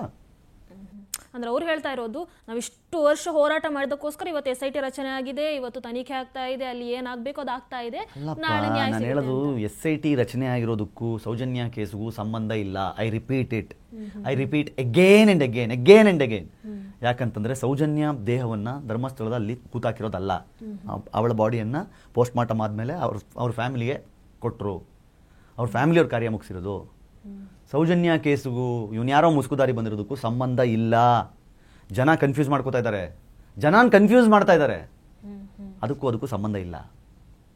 ಆಮೇಲೆ ನೆನ್ನೆ ಇಂಟರ್ವ್ಯೂ ನೋಡ್ತಾ ಇದ್ದೆ, ತುಂಬ ಚೆನ್ನಾಗಿ ಹೇಳ್ದ ಆ ಮುಸುಕುದಾರಿ. ಅವನಿಗೆ ರಾತ್ರಿ ಕಣ್ಣು ಮುಚ್ಚಿದ್ರೆ ಬುರುಡೆಗಳು ಬರ್ತಾ ಇತ್ತಂತೆ. ಇವನು ಹೂತಿದ್ದು ಶವ ಅಲ್ವಾ, ಬುರುಡೆ ಹೂತಿದ್ದೆ ಅವನು. ಬುರುಡೆ ಹೆಂಗೆ ಬರ್ತದೆ? ಆ ಹೆಣ್ಣು ಮಕ್ಕಳ ಮುಖ ನೆನಪಾಗ್ತಿತ್ತು ಅಂದರೆ ಹೌದಪ್ಪ ಅರ್ಥ. ಸಾರ್ ನಂಗೆ ಮಲಗಿದ್ರೆ ಆ ಹೆಣ್ಮಕ್ಳ ಮುಖವ ನೆನಪಾಗ್ತಾ ಇತ್ತು, ನನಗೆ ಆ ದೇಹ ನೋಡಿದ್ರೆ ಬೆಚ್ಚ ಬೀಳ್ತಾ ಇದ್ದೆ. ಇವನು ಬುರುಡೆ ಬರ್ತಾ ಇತ್ತಂತೆ ಕನಸಲ್ಲಿ. ಅಂದ್ರೆ ಇವನು ಉಳ್ತಿದ್ದೆ ಅಸ್ಥಿ ಪಂಜರನ, ಬುರುಡೆ ಹೆಂಗೆ ಬರಕ್ಕೆ ಸಾಧ್ಯ? ಕೊನೆಗೆ ಅದೇ ಬುರುಡೆನ ಹಿಡ್ಕೊಂಡು ಬಂದಿದ್ದೆ. ಅಲ್ಲ, ಈಗ ಇದೆಂತ, ನಿನಗೆ ಯಾವುದೇ ಪ್ರೊಟೆಕ್ಷನ್, ನಿನಗೇನು ಫೆಸಿಲಿಟೀಸ್ ಇರಲ್ಲ. ಒಂದು ಕತ್ತಿ ತಗೊಂಡು ಹೋಗ್ತೀಯ ನೀನು, ಕತ್ತಿ ಗುದ್ಲಿ ತಗೊಂಡೋಗಿ ಬುರುಡೆ ತಂದುಬಿಡ್ತೀಯ. ಒಂದು ನಿನ್ನ ಬುರುಡೆ ತಂದಿದ್ದಕ್ಕೆ ಸರ್ಕಾರ ನಿನಗೆ ವಾವ್ ತಂದ ಬುರುಡೆ ಆಯ್ತು, ಆಗಿದ್ದಾಗಲಿ ಒಂದು SIT ರಚನೆ ಆಗಲಿ ಅಂತೇಳಿ 20 ಜನ ಆಳು, ಒಂದು JCB. ಇವಾಗ ನೀನು ಅಗಿಯೋದು ಪಗಿಯೋದು ಎಲ್ಲಿಲ್ಲ ಗುರು. ನೀನೊಂದು ಝೀಲೋ ಫುಲ್ ಜಾಕೆಟ್ ಹಾಕೋ, ಸ್ಟೈಲಾಗಿ ಮಾಸ್ಕ್ ಹಾಕೊಂಡು ನೀನು ನಿಂತ್ಕೊಂಡು ಹೇಳ್ಬೇಕಷ್ಟೇ ಇಲ್ಲಿ ಅಂತ. ಎಂಥ ಫ್ರೀಡಮ್ ರೀ. ನೆನ್ನೆ ಹೇಳ್ತಾ ಇದ್ರು ಅವರು, ಸುರೇಶ್ ಕುಮಾರ್ ಹೇಳ್ತಾ ಇದ್ರು, ಮೋಸ್ಟ್ ಪ್ರಿವಿಲೇಜ್ಡ್ ಯಾರಾದರೂ ಇದ್ದರೆ ಈ ಥರದ ಕೇಸಲ್ಲಿ ಆ ಮನುಷ್ಯ ಅಂತ. ಮೋಸ್ಟ್ ಪ್ರಿವಿಲೇಜ್ಡ್, ಕೈ ಕಟ್ಕೊಂಡು ನಿಂತ್ಕೊಳ್ಳೋದಷ್ಟೇ. ಇಲ್ಲಗಿರಿ ಅಂದರೆ ಅಲ್ಲಿ ಬರುತ್ತೆ JCB, ಅಲ್ಲಿ ಬರ್ತಾರೆ ಜನ, 20 ಜನ ಆಗಿದ್ದಾರೆ. ಇಲ್ಲ, ಬಟ್ ಫಸ್ಟ್ ಡೇ ಹೋದ ತಕ್ಷಣ ಕತ್ತಿಲಿ ಹೊಡ್ಕೊಂಬಂದ್ಬಿಟ್ಟ, ಕತ್ತಿಲಿ ಹಿಂಗೆ ಎತ್ಕೊಂಬಂದ. ಅದು ಎಲ್ಲಿ ತಂದಪ್ಪ ಅಂದರೆ ಇಲ್ಲಿ ತನಕ ಹೇಳಿಲ್ಲ. ಆಮೇಲೆ ಅದನ್ನು ಬಿಡಿ, ಅದನ್ನು ಆಲ್ರೆಡಿ 24 ವರ್ಷದ ಹೆಣ್ಣು ಮಗುದು ಅಂತ ನನಗೆ FSL ವರದಿ ಬಂದಿದೆ ಅಂದ್ರೆ ಗಿರೀಶ್ ಮಠಣ್ಣನವರು. ಎಲ್ಲಿಂದಪ್ಪ FSL ವರದಿ ಡೈರೆಕ್ಟ್ ಗಿರೀಶ್ ಮಠಣ್ಣನಿಗೆ? ಅಲ್ಲ, SIT ಆ ಬುಡನ್ ಹಿಡ್ಕೊಂಡು ಬಂದಾಗ ಅದನ್ನು ಪ್ರಶ್ನೆ ಮಾಡದೆ ಡೈರೆಕ್ಟ್ ಆಗಿ ಇದಕ್ಕೆ ಹೋಗ್ಬಿಟ್ರ? ನಾನು ಅದನ್ನೇ ಹೇಳ್ತೇನೆ, ನಮಗೂ ಇಲ್ಲಿ ತನಕ ಅದೇ ಆಶ್ಚರ್ಯ. ಅದೆಲ್ಲಿ ಉಳಿದ ಸ್ಕೆಲಿಟನ್ ಎಲ್ಲಿ, ಅದು ಎಲ್ಲಿಂದ ತಂದಿದ್ದು? ಅದು ಒಂದು ಗೊತ್ತಾಗ್ಬಿಟ್ರೆ ಎಲ್ಲ ಗೊತ್ತಾಗ್ಬಿಡುತ್ತೆ. ಈಗ ಸತ್ಯಾಸತ್ಯತೆಗಳು. ಸಂತೋಷ್ ಜಿ ಅವರು ಇತ್ತೀಚೆಗೆ ಒಂದು ಪೋಸ್ಟ್ ಹಾಕ್ಬಿಟ್ರು. ಶಬರಿಮಲೆ ಆಯಿತು, ಕಂಚಿ ಆಯಿತು, ಕಂಚಿ ಆಯಿತು, ಶನಿ ಸಿಗ್ನೇಶ್ವರ ಆಯಿತು, ಈಗ ಧರ್ಮಸ್ಥಳ ಅಂತ. ಏನು ಹೇಳ್ತೀರಾ ಅದ್ರ ಬಗ್ಗೆ? ನಮ್ಮ ಶ್ರದ್ಧಾ ಕೇಂದ್ರಗಳ ಮೇಲೆ ಟಾರ್ಗೆಟ್ ಆಗ್ತಿರೋದು ಇವತ್ತು ನೆನೆದಲ್ಲ. ಇದು ಹೆಂಗಾಗುತ್ತೆ ಅಂತಂದರೆ, ಈಗ ಶಬರಿಮಲೆಯಲ್ಲೂ ಸಹಿತ ಒಂದು ಮುಸ್ಲಿಂ ಹೆಣ್ಮಗಳು ಯಾಕೆ ಬಿಡಲ್ಲ ಮಹಿಳೆಯರನ್ನ ಅಂತ ಶಬರಿಮಲೆಗೆ ಚಾಲೆಂಜ್ ಮಾಡಿದ್ಲು. ಬಟ್ ಆಕೆ ಯಾವತ್ತು ಮಸೀದಿ ಒಳಗೆ ನಾನು ಯಾಕೆ ಬಿಡಲಿಲ್ಲ ಅಂತ ಕೇಳಲಿಲ್ಲ. ಅಂದರೆ ಉದ್ದೇಶಗಳು ಹೇಗಿರ್ತವೆ. ಕಂಚಿ ಶ್ರೀಗಳು ರಾತ್ರೋರಾತ್ರಿ ಅವ್ರನ್ನ ಅರೆಸ್ಟ್ ಮಾಡ್ಕೊಂಡು ಕರ್ಕೊಂಡು ಹೋದ್ರು. ಏನಾಯ್ತು ಕೇಸು? ನಮ್ಮ ಸಾಗರದ ರಾಮಚಂದ್ರಾಪುರ ಮಠ ಅವ್ರ ಮೇಲೆ ಅತ್ಯಾಚಾರದ ಹೊರೆ ಹೊರಿಸಿದ್ರು. ಕೇಸ್ ಖುಲಾಸೆ ಮುಗಿದೋಯ್ತು. ಬಟ್ ಹೆಸರು ಇವತ್ತು ಧರ್ಮಸ್ಥಳ, ನಾಳೆ ಶೃಂಗೇರಿ, ನಾಡಿದ್ದು ಕೊಲ್ಲೂರು, ಆಚೆ ನಾಡಿದ್ದು ಮುರುಡೇಶ್ವರ ನಡೀತಾ ಇರ್ತಿದ್ದು. ಸೊ ಹಾಗಾಗಿ ಇವಾಗ ನಮ್ಮ ಶ್ರದ್ಧಾ ಕೇಂದ್ರಗಳನ್ನು, ನನ್ನ ಧರ್ಮಕ್ಷೇತ್ರಗಳನ್ನು ಉಳಿಸ್ಕೊಳ್ಳೋಕೆ ನಾವು ಇವತ್ತು ಫೈಟ್ ಮಾಡಿಲ್ಲ ಅಂತಂದರೆ ಕಷ್ಟ ಆಗುತ್ತೆ ಅನ್ನುವ ಸಲುವಾಗಿಯೇ ಈ ಸಲ ಇಷ್ಟು ಗಟ್ಟಿಯಾಗಿ ಧ್ವನಿಯಾಗಿ ನಿಂತ್ಕೊಂಡಿರೋದು. ಆಮೇಲೆ ಒಂದು ಶ್ರದ್ಧಾ ಕೇಂದ್ರವನ್ನು ಹೊಡಿಲಿಕ್ಕೆ ಒಂದು ಸಾವನ್ನು ಇಟ್ಟುಕೊಂಡು ವ್ಯಾಪಾರ ಮಾಡಬಾರ್ದು. ಒಂದು ಸಾವನ್ನು ವ್ಯಾಪಾರ ಮಾಡಬಾರ್ದು. ನಾನು ಸುಮಾರು ಸಲ ಹೇಳ್ತೀನಿ, ಆ ಹೆಣ್ಣು ಮಗಳೇ ಪಾಪ ಜೀವಂತವಾಗಿ ಹುಟ್ಟು ಬಂದು ಮಾಡಿದ್ದವರಲ್ಲ ಅಂದ್ಬಿಟ್ರೆ ಇವರೆಲ್ಲ ನಿಂಗೆ ಪೇಮೆಂಟ್ ಆಗಿದೆ ಹೋಗು ಅಂತಾರೆ. ನಿಜವಾಗ್ಲೂ ಹೇಳ್ತಾರೆ, ಪೇಮೆಂಟ್ ಆಗಿದೆ ನಿಂಗೆ, ಸುಮ್ಮನೆ ಹೋಗಿ ನೀನು ಅಂತಾರೆ. ಅದೇ ಬೇಜಾರು ನಮಗೆ. ಎಷ್ಟು ಸಿಂಪಲ್ ಲಾಜಿಕ್ಕು. ನನ್ನ ಜನ ಅರ್ಥ ಮಾಡ್ಕೋಬೇಕಾಗಿರೋದು ಇಷ್ಟೇ. ಸೌಜನ್ಯಗೆ ನ್ಯಾಯ ಸಿಗಬೇಕಾಗಿರೋದು ಸಾಕ್ಷಿ. ಆ ಸಾಕ್ಷಿಗಳು ಇವ್ರು 3 ಜನ ಹತ್ರ ಇದೆ. ಈ 3 ಜನ ತೊಗೊಂಡಾಗ ಆ ಸಾಕ್ಷಿ ಕೊಟ್ಟರೆ ಸೌಜನ್ಯಗೆ ನ್ಯಾಯ ಸಿಗುತ್ತೆ, ಧರ್ಮಸ್ಥಳದವ್ರು ಜೈಲಿಗೆ ಹೋಗ್ತಾರೆ. ಸಿಂಪಲ್ ನೋಡಿ, ಎಷ್ಟು ಸಿಂಪಲ್ ಇದೆ. ವಿತಿನ್ 15 ಸೆಕೆಂಡ್ಸಲ್ಲಿ ಮುಗಿದೋಯ್ತು. ಇಷ್ಟೇ ಸಿಂಪಲ್ ಇರೋದನ್ನು ಎಷ್ಟು ಕಾಂಪ್ಲಿಕೇಟ್ ಮಾಡ್ತಾ ಇದ್ದಾರೆ ಅಂತಂದರೆ, ಅಂದರೆ ಅದಕ್ಕೊಂದು ವಿಡಿಯೋ, ಅದಕ್ಕೇನೋ ಭಾಷಣ, ಅದಕ್ಕೊಂದು ಸಭೆ, ಅದಕ್ಕೊಂದು ಅಂದರೆ ಎಷ್ಟು ಮಾಡ್ತೀರಿ ಇದನ್ನು? ಇಷ್ಟೇ ಸಿಂಪಲ್ ಆಗಿರೋದನ್ನು ನಲ್ಲಿ ಹಿಂಗೆ ತಿರುಗಿಸಿದ್ರೆ ನೀರು ಬಂದ್ಬಿಡುತ್ತೆ. ಅಷ್ಟು ಸಿಂಪಲ್ ಇದೆ ಇದು. ಇವರು ಅದನ್ನು ಮಾಡ್ತಾ ಇಲ್ಲ. ಪೈಪ್ ಪಕ್ಕದಲ್ಲಿ ಅಗಿಯೋದು, ಅಲ್ಲೆಲ್ಲೋ ಪೈಪ್ ಉಲ್ಟಾ ಪಲ್ಟಾ ಮಾಡೋದು ನಲ್ಲಿನ. ಯಾಕೆ? ತಿರುಗಿಸ್ಬಿಡಿ, ನಲ್ಲಿ ನೀರು ಬರ್ತದಲ್ಲ. ಅಷ್ಟು ಈಸಿ ಇರೋದನ್ನು ಜನ ಬಿಸ್ಕೈಡ್ ಮಾಡಿ ಮಾಡಿ ಮಾಡಿ ಮಾಡಿ ಮಾಡಿ ಹೆಂಗೆ. ಆಮೇಲೆ ಇವತ್ತು ಕಮೆಂಟ್ ಸೆಕ್ಷನ್ಗಳಲ್ಲಿ ಕಮೆಂಟ್ಸ್ ಎಲ್ಲ ನೆಗೆಟಿವ್ ಕಮೆಂಟ್ಸ್ ಬರ್ತಾವಲ್ಲ, ಅದೆಲ್ಲ ಇವ್ರ ಪಟಾಲಂ. ಇವ್ರ ಪಟಾಲಂ ಅದು. ಇದು ನಾನು ಹೇಳಿದೆ, ನಾನು 25 ನಿಮಿಷ ವೀಡಿಯೋ ಮಾಡ್ತೀನಿ. ವೀಡಿಯೋ ಹಾಕಿ 30 ಸೆಕೆಂಡು 150 ನೆಗೆಟಿವ್ ಕಮೆಂಟ್. ಇನ್ನು ಏನಂತ ಓದಿದ್ ನೋಡಿ 25 ನಿಮಿಷ ಇದೆ ಗುರು ವೀಡಿಯೋ. ಇವನು ಹೇಳೋದೆಲ್ಲ ಸುಳ್ಳು. ನಿನಗೆ ನಿಮ್ಮ ಮನೇಲಿ ಹೆಣ್ಮಕ್ಳಿಗಾಗಿದ್ರೆ, ನಮ್ಮನೆ ಹೆಣ್ಮಕ್ಳಿಗಾಗಿದ್ರೆ ನಾನೇನು ವಿಡಿಯೋ ಮಾಡ್ಕೊಂಡು ಭಾಷಣ ಮಾಡ್ತಾ ಇದ್ನ. ಎಲ್ಲ ಪೂರಕ ಸಾಕ್ಷಿಗಳನ್ನ ತಗೊಂಡು ಕೋರ್ಟಲ್ಲಿ ಇಡ್ತಿದ್ದೆ, ಗಲ್ಲಿಗೇರಿಸ್ತಾ ಇದ್ದೆ. ನಮ್ಮನೆ ಹೆಣ್ಮಕ್ಳಾಗಿದ್ರೆ ನೀವು ಮಾಡಬೇಕಾಗಿರೋದು ಅದನ್ನೇ. ಇವತ್ತು ನಮ್ಮನೆ ಹೆಣ್ಮಕ್ಳಿಗಾದ್ರೆ ನಾನು ಬೆಳಗ್ಗೆ ಎದ್ದು ಒಳ್ಳೆ ವಿಡಿಯೋ ಮಾಡೋಣ ಗುರು ಅಂತ ಮಾಡ್ತೀವ? ಸಾಕ್ಷಿ ಪೇಪರ್ಸ್ಗಳು ತಗೋತೀವಿ. ಇವನೇ ಮಾಡಿರ್ಬೋದು, ಹಿಂಗೆ ಆಗಿರ್ಬೋದು, ಇವನ ಮೇಲೆ ಅನುಮಾನ ಇದೆ, ಇವನ ಮೇಲೆ ಹಂಗೆ ಹೋಗ್ತಿದ್ವಿ.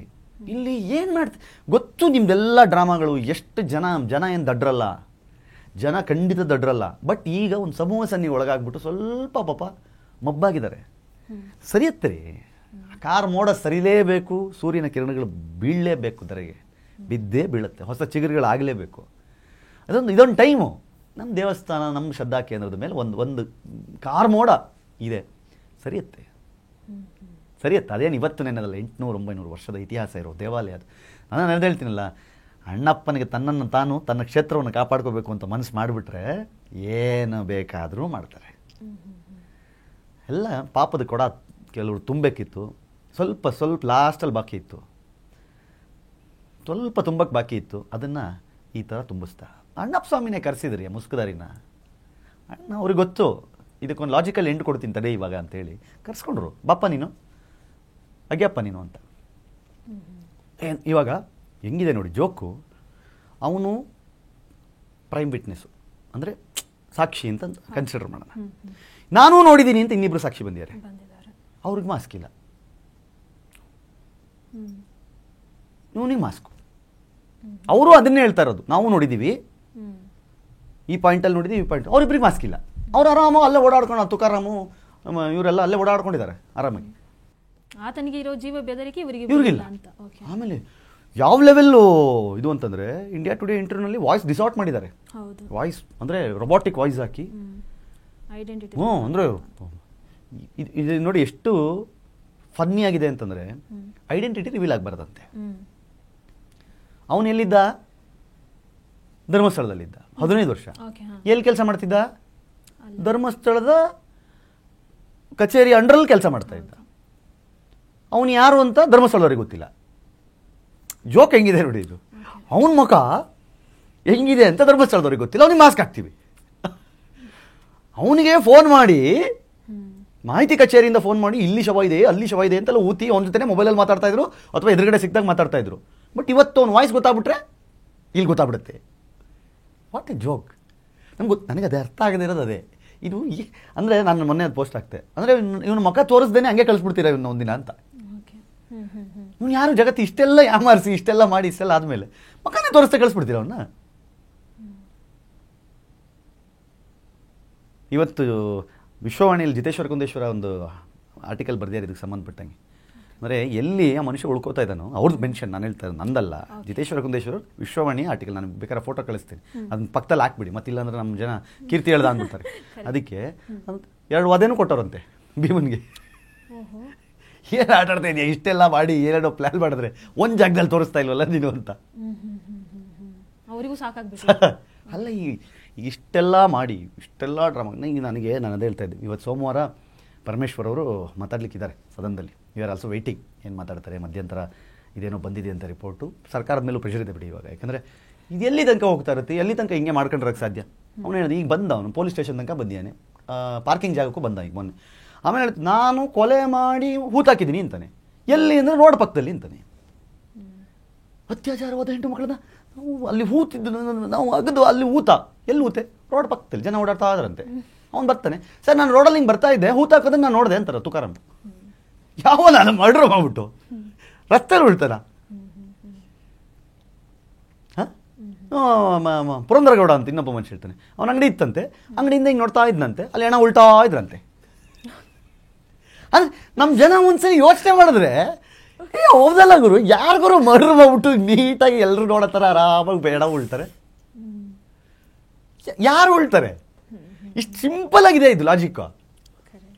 ಈ ಮರ್ಡ್ರ್ ಆದ್ರಾಗ ಏನು ಮಾಡ್ತಾರೆ ಯಾರು ಗೊತ್ತಾಗಲ್ವಾ, ಹೆಂಗೆ ಮಾಡಬೇಕು, ಎಲ್ಲಿಡ್ಬೇಕು ಬಾಡಿನ, ಎಲ್ಲಿ ಮುಚ್ಚಿಡಬೇಕು, ಎಲ್ಲಿ ತನಕ ಕಾರಲ್ಲಿ ಹೋಗ್ಬೇಕು, ಅಲ್ಲೋಗಿ ಹೆಂಗೆ ಅದನ್ನು ಬಚ್ಚಿಡಬೇಕು, ಫಸ್ಟೇ ಗುಂಡಿ ತೋಡು ರೆಡಿ ಮಾಡಿಡಬೇಕಾ, ಹೋದ ತಕ್ಷಣ ಬಾಡಿನ ಟಕ್ಕಂತ ತೊಳಗಾಕಿ ಮುಚ್ಚಿಬಿಟ್ಟು ಬಂದ್ಬಿಡ್ಬೇಕಾ, ಹಿಂಗೆಲ್ಲ ಯೋಚನೆ ಮಾಡ್ತಿದ್ದಾರೆ. ಪುರಂದರಗೌಡ ಅಂಗಡಿಯಿಂದ ಕೂತ್ಕೊಂಡು ನೋಡ್ತಾ ಇದ್ದಂತೆ, ಬಾಡಿ ಉಳ್ತಾ ಇದ್ರಂತೆ. ಅವ್ನು ತುಕಾರಾಮ್ ಬಸ್ಸಲ್ಲಿ ಗಾಡಿ ಬರ್ತಾ ಇದ್ದಂತೆ, ನೋಡ್ಬಿಟ್ಟಂತೆ ಅಲ್ಲೇ ಬಾಡಿ ಉಳ್ತಾ ಇದ್ರಂತೆ. ಅದೇ ನನಗೆ ಇದನ್ನು ನನಗೆ ಏನು ಗೊತ್ತಾ, ಇವಾಗ ಜಾಸ್ತಿ ಮಾತಾಡಿದ್ರೆ ಇವನು ಇದನ್ನು ಕಾಮಿಡಿ ಮಾಡ್ಕೊತಾನೆ ಅಂತಾರೆ. ಬಟ್ ನನಗೆ ಅವ್ರದ್ದು ಆ ಮೈಕಲ್ಲಿ ಮಾತಾಡ್ಬೇಕಾದ್ರೆ ನನಗನ್ಸುತ್ತೆ, ಏನರು ಒಂದು ಸಾವಿಗೆ ಒಂದು ಕೊಲೆ ಒಂದು ಅತ್ಯಾಚಾರಕ್ಕೆ ಬೆಲೆನೇ ಇಲ್ವಾ, ಅಂದರೆ ಆರಾಮಾಗಿ ಅಂಗಡಿಲಿ ಕೂತ್ಕೊಂಡು ನೋಡ್ಬೋದು ಅಂತಾದರೆ ಇವನು ಆರಾಮಾಗಿ ಬೋಂಡ ಕಾಸ್ಕೊಂಡು ಮಂಡಕ್ಕೆ ಕೈಲಿ ಹಿಡ್ಕೊಂಡು ಏನೋ ಉಳ್ತಾವ್ರೆ ಅಂತ ತಿನ್ನೋಕ್ಕಾಗತ್ತೇನು? ಮೂವಿ ಹಂಗೆ ಮೂವಿ ನೋಡ್ಕೊಂಡು ಪಾಪ್ಕಾರ್ನ್ ತಗೊಂಡೆ ನಾನು ಅಂದಂಗೆ ಇವನು ನಾನು ಅಂಗಡಿಯಿಂದ ನೋಡ್ತಾ ಇದ್ದೆ, ಅಲ್ಲಿ ಉಳ್ತಾ ಇದ್ರು ಅಂತ.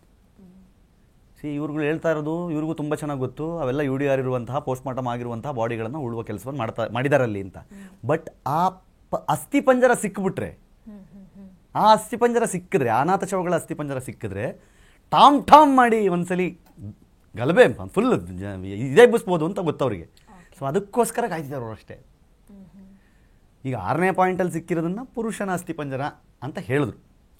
ಅದೆಲ್ಲಾದರೂ ಮಹಿಳೆದಾಗಿದ್ರೆ ಅಯ್ಯೋಯ್ಯೋ ನೀವು ನೋಡಬೇಕಿತ್ತು. 6ನೇದು ಸಿಕ್ಕಿದ್ದಿನ ನಾನು ಹಿಂದಿನ ದಿನ ಪೋಸ್ಟ್ ಹಾಕಿದ್ದೆ ನೋಡಿ, ಅಲ್ಲಿ 267 ಈ ಥರದ್ದು ಕೇಸ್ಗಳಿದ್ದಾವಂತೆ. ಸಿಕ್ಕಿದ್ರೂ ಸಿಗಬಹುದು.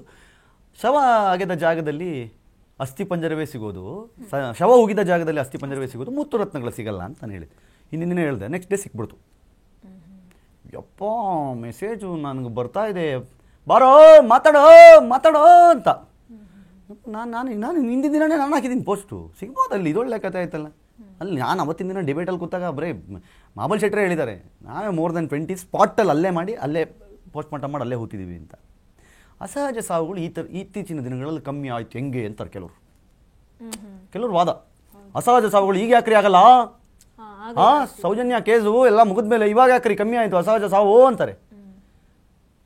ಪ್ರಕರಣಗಳ ಅವತ್ತು 1988ರಿಂದ 2005-6ರವರೆಗೆ ಮೊಬೈಲ್ ಇರಲಿಲ್ಲ, ಈ ಏನದು ಆಧಾರ್ ಕಾರ್ಡ್ ಇರಲಿಲ್ಲ, ಪ್ಯಾನ್ ಕಾರ್ಡ್ಗಳಿರಲಿಲ್ಲ, ಗುರುತು ಪತ್ತೆ ಹತ್ತೋದು ಕಷ್ಟ ಇತ್ತು.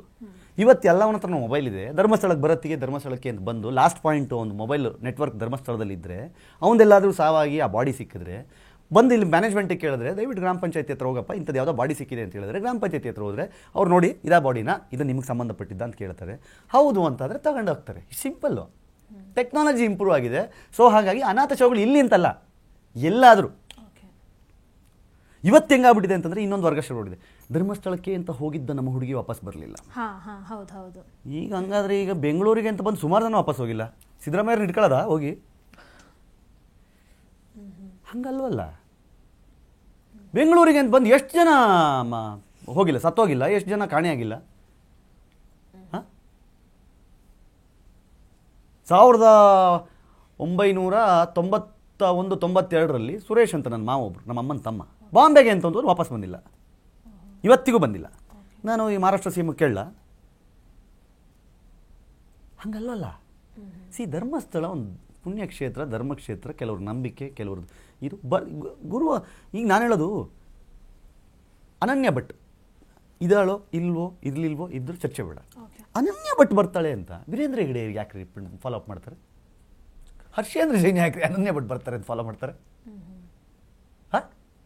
ಯಾಕೆ ಫಾಲೋ ಮಾಡ್ತಾರೆ? ಈಗ ಮಮತಾಜ್ ನಾಳೆ ಧರ್ಮಸ್ಥಳಕ್ಕೆ ಹೊರಟ್ರೆ ವೀರೇಂದ್ರ ಹೆಗಡೆ ಹೇಳ್ತಾರೆ, ಎಷ್ಟೊತ್ತಿಗೆ ಬರ್ತಾ ಇದೆಯಾ ಮಮತಾಜ್ ಅಂತ. ನೀನು ಪಾಡಿ ನೀನು ಹೋಗ್ತೀಯಾ, ನಮಸ್ಕಾರ ಮಾಡ್ತೀಯಾ, ಬರ್ತೀಯಾ? ಹೋಗ್ಲಿಯಪ್ಪ. ನಾನು ಇಷ್ಟೇ ಕೇಳೋದು, ಯಾವುದೇ ಹೆಣ್ಣು ಮಕ್ಕಳು ಇದನ್ನು ನೋಡ್ತಾ ಇದ್ದೀರಲ್ಲ, ಧರ್ಮಸ್ಥಳದಲ್ಲಿ ಇಲ್ಲಿಯವರೆಗೂ ನಿಮಗೆ ಬೇರೆ ಇವರೆಲ್ಲ ಹೇಳ್ತಿದಾರಲ್ಲ ಆ ಸ್ಟೋರಿಗಳನ್ನೆಲ್ಲ ಆ ಕಡೆ ಇಡಿ. ಯಾರಾದರೂ ಒಬ್ಬರು CT ಹೊಡೆದಿದ್ರೆ ನಿಮ್ಮನ್ನು ನೋಡಿ, ಒಂದು ವಿಷಲ್ ಹೊಡೆದಿದ್ರೆ, ನೀವು ನನಗೆ ಹೇಳಿದ್ದು ಮಾಡ್ತೀನಿ ನಾನು. ಧರ್ಮಸ್ಥಳ ಕ್ಷೇತ್ರದಲ್ಲಿ ಯಾವುದೋ ಒಂದು ಹೆಣ್ಮಗು ನೋಡಿ ಯಾರೋ ಅಂತಲೂ ಹೇಳಲ್ಲ. ಅದು ಆ ಕ್ಷೇತ್ರದ ತಾಕತ್ತು. ಇವತ್ತಿಗೂ ಇಡೀ ಕರ್ನಾಟಕದಲ್ಲಿ ಮದ್ಯಪಾನ ಅನ್ನೋದು ಲೀಗಲ್ ಆಗಿದ್ದರೂ ಸಹಿತ ಆ 5 ಕಿಲೋಮೀಟರ್ ವ್ಯಾಪ್ತಿಯಲ್ಲಿ ಎಣ್ಣೆ ಸಿಗದೇ ಇರೋ, ಬೀಡಿ ಸಿಗರೇಟ್ ಸಿಗದೇ ಇರೋ ಒಂದು ಜಾಗ ಇದೆ ಅಂತಂದರೆ ಒಂದು ಧರ್ಮಕ್ಷೇತ್ರ ಇದೆ ಅಂದರೆ ಒಂದು ಧರ್ಮಸ್ಥಳ. ಅಂತಹ ಕ್ಷೇತ್ರದ ಬಗ್ಗೆ ಇವರು ಮಾತಾಡ್ತಾರೆ. ಆಮೇಲೆ ಹೇಳ್ತಾರೆ ನಾವು ಮಾತಾಡ್ಬಿಟ್ರೆ ಪೇಮೆಂಟ್ ಆಗಿದೆ. ಯಾಕೆ ನಿಮಗಾಗಿಲ್ವಾ ಪೇಮೆಂಟು? ನನ್ನ ದೇವ್ರ ಬಗ್ಗೆ, ನನ್ನ ಧರ್ಮದ ಬಗ್ಗೆ, ನನ್ನ ದೇವಸ್ಥಾನದ ಬಗ್ಗೆ ಮಾತಾಡೋಕ್ಕೆ ನನಗೆ ಪೇಮೆಂಟ್ ಬೇಕು. ನಿಮಗೆ ಇನ್ನೊಂದು ಧರ್ಮದ ಬಗ್ಗೆ, ಇನ್ನೊಂದು ದೇವಸ್ಥಾನದ ಬಗ್ಗೆ, ಇನ್ನೊಂದು ದೇವರ ಬಗ್ಗೆ ಮಾತಾಡೋಕ್ಕೆ ನಿನಗೆ ಪೇಮೆಂಟ್ ಆಗಿಲ್ವಾ? ಯಾರು ಕೊಡ್ತೀಯಾರ ಹಂಗಾದ್ರೆ? ಅಷ್ಟೆಲ್ಲ ಖರ್ಚು ಮಾಡಿಬಿಟ್ಟು ಯಾರು ಬೇಕಾದ್ರೆ ಹಾಕೊಳ್ಳಿ ಇದನ್ನು ಅಂತೀಯ? ಎಲ್ಲಿಂದ ಬಂದಂಗಾರೆ ಪೇಮೆಂಟ್ ನಿಮಗೆ? ಇಲ್ಲಿ ತನಕ ಪಾಪ ನೀನು ಬೆಟ್ಟಿಂಗ್ ಪ್ರಮೋಷನ್ನು ಅದೇನೋ ಸ್ಟೋರಿಗಳನ್ನೆಲ್ಲ ಹೇಳ್ಕೊಂಡು ಯೂಟ್ಯೂಬ್ ರೆವಿನ್ಯೂಲ್ಲಿ ಬದುಕ್ತಾ ಇದ್ದವನು, ಆಲ್ ಆಫ್ ದ ಸಡನ್ ನಿನಗೆ ರೆವಿನ್ಯೂ ಬಿಟ್ಬಿಟ್ಟು ನನಗೇನಾದರೂ ಪರವಾಗಿಲ್ಲ, ಸೌಜನ್ಯ ನ್ಯಾಯಕ್ಕೆ ಇವನು ಇಷ್ಟೆಲ್ಲ ಮಾಡ್ತಿದ್ದಾನೆ ಅಂತನಾ ನಿಮ್ಮ ಲೆಕ್ಕ? ವೆಯ್ಟ್, ಇದರ ಆಳ ಅಗಲ ಎಲ್ಲ ಸಿಗಲೇಬೇಕು. ಕೊನೆಯದಾಗಿ ಎಲ್ಲ ಹೇಳಿದ್ರಿ, ಆಗ ಪೇಮೆಂಟ್ ಇದು ಹೇಳಿದ್ರು. ಬಟ್ ಸ್ಟಿಲ್ ಕಿರಿಕೀರ್ತಿ ಅವರಾಗಿರಬಹುದು, ಮಹೇಶ್ ವಿಕ್ರಮ್ ಹೆಗ್ಡೆ ಅವರಾಗಿರಬಹುದು, ಸುವರ್ಣ ಅಜಿತ್ ಹನುಮಕ್ಕನವರಾಗಿರಬಹುದು, ವಸಂತ್ ಗಿಳಿಯಾರ್ ಅವರಾಗಿರಬಹುದು, ಪುನೀತ್ ಕೆರೆಹಳ್ಳಿ ಅವರಾಗಿರಬಹುದು, ಚಕ್ರವರ್ತಿ ಸೂಲಿಬೆಲೆ ಅವರಾಗಿರಬಹುದು, ಬಹಳ ಇಂಟ್ರೆಸ್ಟ್ ಕೊಟ್ಟು ಈ ವಿಚಾರದ ಬಗ್ಗೆ ಮಾತಾಡ್ತಾ ಇದ್ದಾರೆ. ಇದರ ಸಪೋರ್ಟಿವ್ ಆಗಿ ನಿಂತಿದ್ದಾರೆ, ಧರ್ಮಸ್ಥಳದ ಪರವಾಗಿ ನಿಂತಿದ್ದಾರೆ. ಪೇಮೆಂಟ್ ಆಗಿದೆಯಾ? ನೀವುಗಳು ಪೇಮೆಂಟ್ ಗಿರಾಕಿಗಳ? ಈಗ ನಾನು ಇದನ್ನು ಸುಮಾರು ಕಡೆ ಹೇಳಿದ್ದೀನಿ, ಮತ್ತೆ ನಿಮ್ಮರಲ್ಲೂ ಹೇಳ್ತೀನಿ. ಈಗ ನನ್ನ ಫ್ಯಾಮಿಲಿ, ನಮ್ಮಪ್ಪ, ನಮ್ಮಮ್ಮ, ನನ್ನ ತಂಗಿ, ನನ್ನ ಮಗ, ಯಾವನೋ ಒಬ್ಬ ತೊಂದರೆ ಕೊಡ್ತಾ ಇರ್ತಾನೆ ಪದೇ. ಆ ತೊಂದರೆ ಕೊಡ್ತಾ ಇದ್ದಾನಲ್ಲ, ಅವನಿಗೊಂದಿಷ್ಟು ಜನ ಸಪೋರ್ಟ್ ಮಾಡ್ತಾ ಇದ್ದಾರೆ, ತೊಂದರೆ ಕೊಡೋನಿಗೆ. ಇಲ್ಲಿ ಒಂದು ಕಡೆ ನನ್ನ ಫ್ಯಾಮಿಲಿ ತೊಂದರೆ ಅನುಭವಿಸ್ತಾ ಇದೆ. ನಾನೇನು ಮಾಡ್ತೀನಿ? ನಿಂತ್ಕೋತೀನಿ ಅವನಿಗೆ ಅಗೇನ್ಸ್ಟ್. ಯಾಕೆ ನನ್ನ ಫ್ಯಾಮಿಲಿ ಮ್ಯಾಟ್ರಿಗೆ ಯಾಕೋ ಬರ್ತಾ ಇದೆಯಾ ನೀನು ಅಂತ ಎದುರುಗಡೆ ನಿಂತ್ಕೋತೀನಿ. ಅವಾಗ ಈ ತೊಂದರೆ ಕೊಡೋನಿಗೆ ಸಪೋರ್ಟ್ ಮಾಡ್ತಾರಲ್ಲ ಈ ನನ್ನ ಮಕ್ಕಳು, ಇವನು ಯಾಕೆ ಗುರು ಇವ್ರ ಫ್ಯಾಮಿಲಿ ಪರವಾಗಿ ಬರಬೇಕು, ಇವನಿಗೆ ಪೇಮೆಂಟ್ ಆಗಿದೆಯಾ ಅವ್ರ ಫ್ಯಾಮಿಲಿಯಿಂದ? ನನ್ನ ದೇವರು ನನ್ನ ಫ್ಯಾಮಿಲಿ. ನನ್ನ ಮನೆಯೊಳಗೆ ನಮ್ಮ ಅಪ್ಪ ಹೆಂಗಿದ್ದಾರೋ, ನಮ್ಮಮ್ಮ ಹೆಂಗಿದ್ದಾರೋ ಹಾಗೆ ಧರ್ಮಸ್ಥಳದ ಮಂಜುನಾಥ ಸ್ವಾಮಿಯ ಫೋಟೋ ಇದೆ, ಹಾಗೆ ರತ್ನವರ್ಮ ಹೆಗಡೆಯವ್ರ ಫೋಟೋ ಇದೆ. ನನ್ನ ಮನೆಯೊಳಗಡೆ ಇರುವ ಜನರಲ್ಲಿ ಅವರೂ ಒಂದು ಭಾಗ. ಅವ್ರ ಬಗ್ಗೆ ಮಾತಾಡೋಕ್ಕೆ ನನಗೆ ಯಾಕೆ ಪೇಮೆಂಟ್ ಬರಬೇಕು? ಎದುರುಗಡೆ ಮನೆ ಕಲ್ಲು ಹೊಡಿಯೋಕ್ಕೆ ಪೇಮೆಂಟ್ ಕೊಡಬೇಕು? ನನ್ನ ಮನೆಗೆ ನಾನು ಹೊಡ್ಕೊಳ್ಳಲ್ಲ ಕಲ್ಲು. ನೀವು ಅಷ್ಟೆಲ್ಲ ವಿರುದ್ಧವಾಗಿ ಬಂದಾಗ ನನ್ನ ಮನೆಯ ದೇವರ ಕೋಣೆಯೊಳಗಿರುವ ದೇವರನ್ನು ಕಾಪಾಡ್ಕೊಳ್ಳಿಕ್ಕೆ ನನಗಾಗಿಲ್ಲ ಅಂತಂದರೆ ಇನ್ಯಾರು ಬರಬೇಕು? ಇನ್ಯಾರು ಎಕ್ಸ್ಪೆಕ್ಟ್ ಮಾಡ್ತೀರಿ ನೀವು? ಯಾರನ್ನು ಎಕ್ಸ್ಪೆಕ್ಟ್ ಮಾಡ್ತೀರಿ? ಆಯಿತು, ಈಗ ನಾವು ಬರಬಾರ್ದು, ಇನ್ಯಾರು ಬರಬೇಕು? ಒಬ್ಬ ಹಿಂದೂಗಳಾಗಿ ನಾವು ಬರಬಾರ್ದು ಅಂತ ನೀವು ಹೇಳ್ತಾ ಇದ್ದಿಲ್ಲ, ನೀವು ಇನ್ಯಾರು ಬರಬೇಕಂಗಾದ್ರೆ? ಧರ್ಮಸ್ಥಳದ ಪರವಾಗಿ ಮಾತಾಡಿದ್ರೆ ನಮಗೆ ಪೇಮೆಂಟ್ ಆಗಿದೆ ಅಂತ ಮಾತಾಡೋರಾದರೆ, ಇನ್ನೊಂದು ಧರ್ಮದ ಬಗ್ಗೆ ಮಾತಾಡಲಿಕ್ಕೆ ಇನ್ಯಾರಿಗೋ ಪೇಮೆಂಟ್ ಆಗಿಲ್ವಾ? ನಮ್ಮ ಪ್ರಶ್ನೆ ಇಷ್ಟೆ.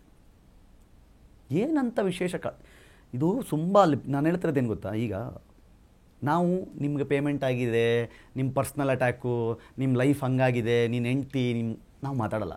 ಯಾಕೆ ಅಂತಂದರೆ ನಮ್ಮ ಹತ್ರ ವಿಷಯ ಇದೆ. ವಿಷಯ ಇಲ್ಲ ಅಂದಾಗ ಏನು ಮಾಡಬೇಕು? ಅವನಿಗೆ ಪೇಮೆಂಟ್ ಆಗಿದೆ, ಅವನಿಗೆ ಅವನದು ಲೈಫಲ್ಲಿ ಹಿಂಗಾಗಿದೆ, ನೀನು ಹೆಂಡತಿ ಬಿಟ್ಟೋಗಿದ್ದಾಳೆ, ಬರೀ ಇದೆ.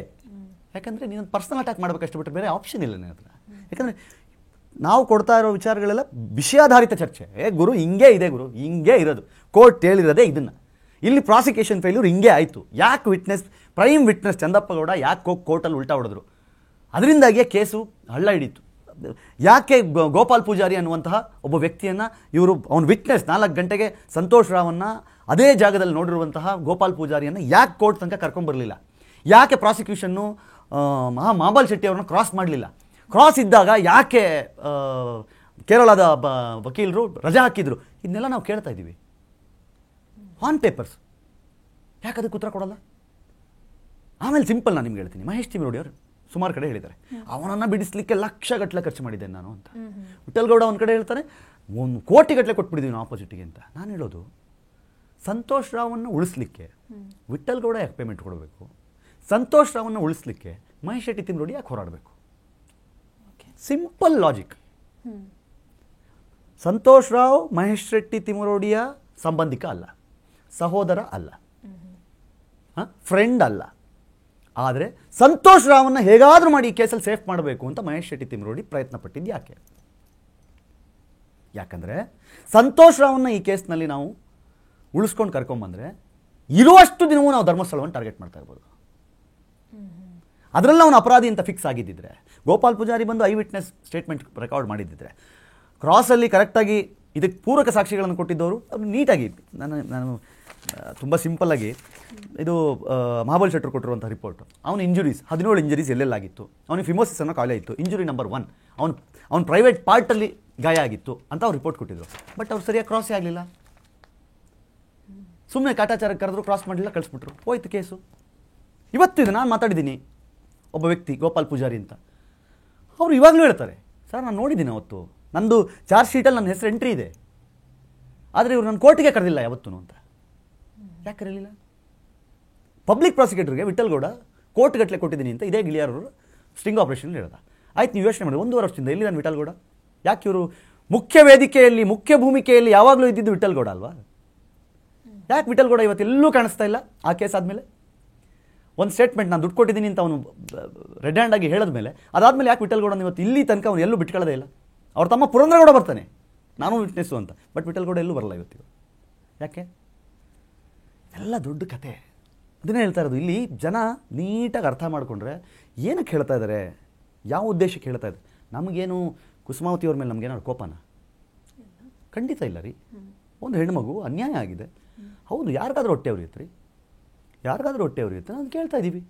ಅದಕ್ಕೆ ನಾನು ನೋಡಮ್ಮ, ನಿಮ್ಮ ತಾಯಿಗೆ ನಿನ್ನ ಮಗಳಿಗೆ ನ್ಯಾಯ ಸಿಗಬೇಕು ಅಂತಂದರೆ ನಿಮ್ಮ ಸುತ್ತಲೇ ಇರುವ ಜನರು ಸಾಕ್ಷಿ ಇಟ್ಕೊಂಡು ನಿನ್ನ ಮಗಳಿಗೆ ಸಾವಿಗೆ ನ್ಯಾಯ ಕೊಡೋಕ್ಕೆ ಬಿಡ್ತಾ ಇಲ್ಲ. ಅವ್ರು ಕೊಳ್ಪಟ್ಟಿ ಹಿಡಿದು ಆ ಸಾಕ್ಷಿಗಳನ್ನು ತೊಗೊಂಡೋಗಿ SITಗೋ ಯಾವುದೋ ತನಿಖಾ ಸಂಸ್ಥೆಗೋ ಕೋರ್ಟ್ಗೋ ಕೊಟ್ಟು ನಿನ್ನ ಮಗಳ ಸಾವಿಗೂ ನ್ಯಾಯ ಕೊಡ್ಸಮ್ಮ ಅಂತ ಕೇಳೋದ್ರಲ್ಲಿ ತಪ್ಪೇನಿದೆ? ಅದರಲ್ಲೂ ಏನು ಹೇಳ್ತಾ ಇದ್ದೀವಿ, ಅದು ಧರ್ಮಸ್ಥಳದವರೇ ಮಾಡಿದರೆ ಅವ್ರನ್ನ ಗಲ್ಲಿಗೆ ಏರಿಸೋ ತನಕ ಬಿಡೋದು ಬೇಡ ಅಂತ ನಾವೇ ಹೇಳ್ತಾ ಇದ್ದೀವಿ. ನಾವು ಎಲ್ಲೂ ಸಹಿತ ಸೌಜನ್ಯಕ್ಕೆ ನ್ಯಾಯ ಸಿಗಬಾರ್ದು ಅಂತ ಹೇಳಿಲ್ಲ. ನಾವು ಹೇಳ್ತಿರೋದು ಅವಳಿಗೆ ಅನ್ಯಾಯ ಆಯಿತು, ಅವಳಿಗೆ ಅನ್ಯಾಯ ಆಯಿತು, ಸ್ಟೆಪ್ ಬೈ ಸ್ಟೆಪ್ ಅನ್ಯಾಯ ಮಾಡ್ಕೊಂಬಂದ್ರು ಅವಳಿಗೆ. ಅದನ್ನು ಮಾತಾಡ್ತಾ ಇದ್ದೀವಿ ನಾವು. ನಿಮ್ಮ ಮನೇಲಿ ಹೆಣ್ಮಕ್ಳಿಲ್ವಾ, ನಿಮ್ಮ ಮನೇಲಿ ಏನೇನೋ ನಾನು ಅದು ಹೇಳ್ತೀನಿ. ನಾನು ಮೊನ್ನೆ ರಿಪಬ್ಲಿಕ್ TV ಒಂದು ಇದರಲ್ಲಿ ಇಂಟರ್ವ್ಯೂ ಹೇಳಿದೆ ನೋಡಿ, ನಮ್ಮ ಅಮ್ಮನ ವಿಚಾರಕ್ಕೆ ಬಂದರೆ ನಾನು ಯಾಕೆ ನಿಂತ್ಕೋತೀನಿ ಅಂತಂದರೆ, ನಮ್ಮಮ್ಮ ಅದು ನನಗೆ ದೇವರು ಅಂತ ಬಂದಾಗ ಅಮ್ಮನಿಗಿಂತ ಗ್ರೇಟು ಅಂತಂದೆ. ಅದ್ರಿಗೆ ತಾಯಿಯೇ ದೇವರು ಕಣೋ ನೀನು ಅವ್ರಿಗಿಂತ, ದೇವರಂತ ನನ್ನ ಅಮ್ಮನನ್ನು ನನಗೆ ಕೊಟ್ಟಿದ್ದೆ ಆ ದೇವರು ಕಂಡ್ರಲ್ಲಿ, ದೇವರಂತ ನನ್ನ ಅಮ್ಮನನ್ನು ನನಗೆ ಕೊಟ್ಟಿದ್ದೆ ಆ ಮಂಜುನಾಥ ಸ್ವಾಮಿ ರೀ. ಹಾಗೆ ಅರ್ಥ ಆಯ್ತಾ? ಇಬ್ಬರನ್ನು ತುಲಾಭಾರದಲ್ಲಿಟ್ಟರೆ 2 ತಕಡಿ ಸಮ ತೂಗುತ್ತೆ ನಂದು. ಹಾಗಾಗಿ ಮಾತಾಡ್ತಾನೇ ಇರ್ತೀವಿ. ನೀವು ಶುರು ಮಾಡಬಾರ್ದಾಗಿತ್ತು, ಶುರು ಮಾಡಿದ್ರಿ. ನಾವು ಬರಬಾರ್ದು ಅಂತ ನೀವು ಎಕ್ಸ್ಪೆಕ್ಟ್ ಮಾಡದೇ ಇರಬೇಡಿ, ಬಂದೇ ಬರ್ತೀವಿ.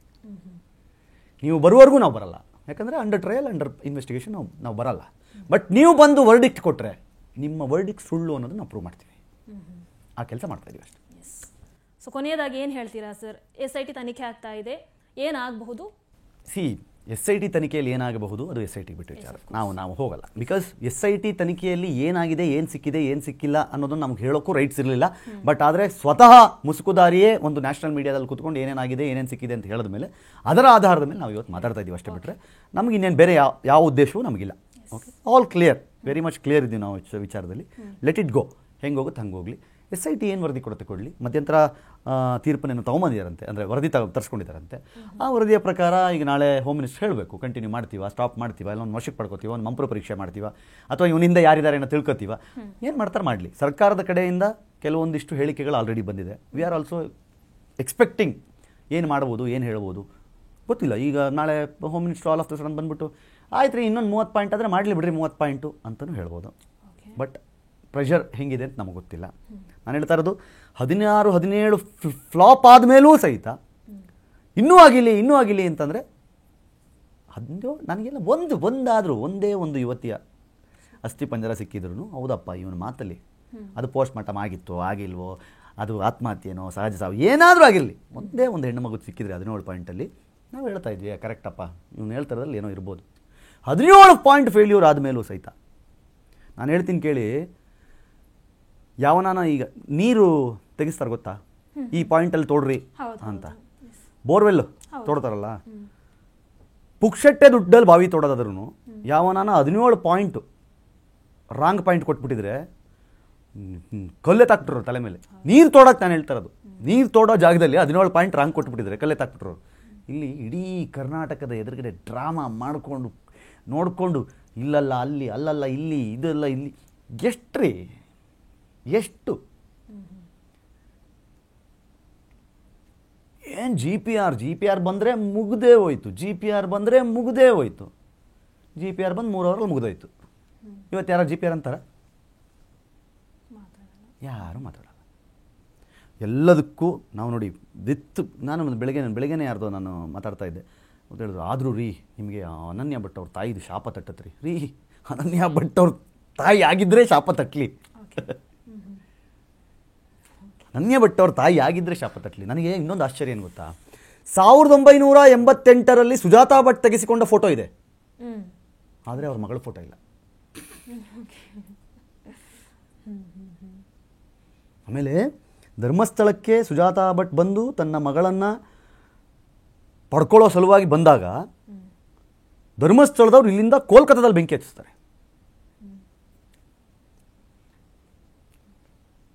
ಕೋಲ್ಕತ್ತಾದಲ್ಲಿ ಬೆಂಕಿ ಹಚ್ಚಿಬಿಡ್ತಾರೆ. ಇಲ್ಲಿ ಪಾಪ ಈಕೆ ಇಲ್ಲಿ ಕೋಮಾ 3 ತಿಂಗಳು ಕಂಡುಬಿಟ್ರೆ ಯಾರು ಬಿಲ್ ಕೊಟ್ಟರು ಅಂತಲೂ ಗೊತ್ತಿಲ್ಲ ಅಂತವ್ರಿಗೆ. 3 ತಿಂಗಳು ಕೋಮಲ್ಲಿದ್ದರಂತೆ. ನನ್ನ ಪ್ರಕಾರ ಧರ್ಮಸ್ಥಳದವ್ರು ಅಡ್ವಾನ್ಸ್ ಕೊಟ್ಬಿಟ್ಟು ಹೋಗಿರ್ತಾರೆ ಅನ್ಸುತ್ತೆ, ಒಂದು 3 ತಿಂಗಳು ತಗೊಳ್ರಿ ಇಟ್ಕೊಂಡ್ರಿ ಅಂತ. ಅಲ್ಲ ನಾನು ಹೇಳ್ತಾ ಇರೋದು, ನಮ್ಮ ಜನ ಸ್ವಲ್ಪ common sense and logic use ಮಾಡಿಬಿಟ್ರೆ ಇದಕ್ಕೆ ಸಿಕ್ಬಿಡುತ್ತೆ ಅವ್ರಿಗೆ. ಕರೆಕ್ಟ್ ಮಾತಾಡ್ತಾರೆ ಇವರು. ಪಾಯಿಂಟ್ ಇರೋದು ಇಷ್ಟೇ, ಈ ಪಾಯಿಂಟ್ ಮಾಡ್ದೇ ಬೇರೆ ಎಲ್ಲ ಮಾಡ್ತಾ ಇದ್ದಾರೆ ಇವರು, ಇಷ್ಟೇ ಮಾಡಬೇಕಾಗಿರೋದು ಇದಕ್ಕೆ ಅನ್ನೋ ಕ್ಲಾರಿಟಿ ಕೊಟ್ಟು ತೊಗೊಂಬಿಟ್ರೆ ಜನ ಸಿಕ್ಬಿಡುತ್ತೆ ಉತ್ತರ, ಎಲ್ಲದೂ ಉತ್ತರ ಸಿಕ್ಬಿಡುತ್ತೆ. ಬಟ್ ಈ ಸಲ ಏನಾಗಿದೆ ಅದು ನೀವು ಹೇಳಿದ ಹಾಗೆ ಒಂದು ಫುಲ್ ಸ್ಟಾಪ್ ಇಡುವ ದಿನ ಬಂದಿದೆ. ಧರ್ಮಸ್ಥಳದಲ್ಲಿ ಸಮೀರ ಹೇಳಿದ ಹಾಗೆ ಶಿವತಾಂಡವ ಅಲ್ಲ ರುದ್ರತಾಂಡವ ಆಡಿ ಆ ಜಾಗವನ್ನು, ಅದಕ್ಕೆ ತಟ್ಟಿರುವ ಶಾಪವನ್ನು ತನಗೆ ತಾನೇ ಶಿವ ವಿಮೋಚನೆಯನ್ನು ಮಾಡ್ಕೊಳ್ಳೋ ಸಂದರ್ಭ ಬಂದಿದೆ. ಆಗುತ್ತೆ ಈ ಸಲ ಅದಾಗುತ್ತೆ. Thank you so much. ಇಷ್ಟು ಹೊತ್ತು ನಮ್ಮ ಜೊತೆಗೆ ಇದ್ದು ಇಷ್ಟೆಲ್ಲ ಮಾತಾಡಿದ್ದಕ್ಕೆ thank you so much Keerthi. So ನೋಡಿದ್ರಲ್ವಾ, ನಿಮ್ಮ ಪ್ರತಿ ಪ್ರಶ್ನೆಗಳಿಗೂ, ಪ್ರತಿ ಗೊಂದಲಗಳಿಗೂ, ಅನುಮಾನಗಳಿಗೂ ವಿತ್ ಪ್ರೂಫ್ ಉತ್ತರವನ್ನು ಕೊಟ್ಟಿದ್ದಾರೆ. ಇನ್ನು ಲಾಜಿಕ್ ಆಗಿ ಥಿಂಕ್ ಮಾಡುವಂಥದ್ದು ಪ್ರತಿಯೊಂದು ಕೂಡ ನಿಮ್ಮ ವಿವೇಚನೆಗೆ ಬಿಟ್ಟಿರುವಂಥದ್ದು ಅಂತ ಹೇಳ್ತಾ ನೋಡ್ತಾ ಇರಿ ಟಿವಿ ವಿಕ್ರಮ, ದೇಶ ನಿಮ್ಮ ಕೈಯಲ್ಲಿ, ಅಂದರೆ ನಮ್ಮೆಲ್ಲರ ಕೈಯಲ್ಲಿ. ನಮಸ್ಕಾರ. ಟಿವಿ ವಿಕ್ರಮ, ದೇಶ ನಿಮ್ಮ ಕೈಯಲ್ಲಿ. ಈ ಕಾರ್ಯಕ್ರಮ ನಿಮಗೆ ಇಷ್ಟ ಆಗಿದ್ದಲ್ಲಿ ಲೈಕ್, ಶೇರ್ ಹಾಗೂ ಕಮೆಂಟ್ ಮಾಡಿ. ಟಿವಿ ವಿಕ್ರಮದ ಕಾರ್ಯಕ್ರಮಗಳನ್ನು ನಿರಂತರವಾಗಿ ವೀಕ್ಷಿಸಲು ಸಬ್ಸ್ಕ್ರೈಬ್ ಮಾಡಿ, ಬೆಲ್ ಐಕನ್ ಒತ್ತಿ.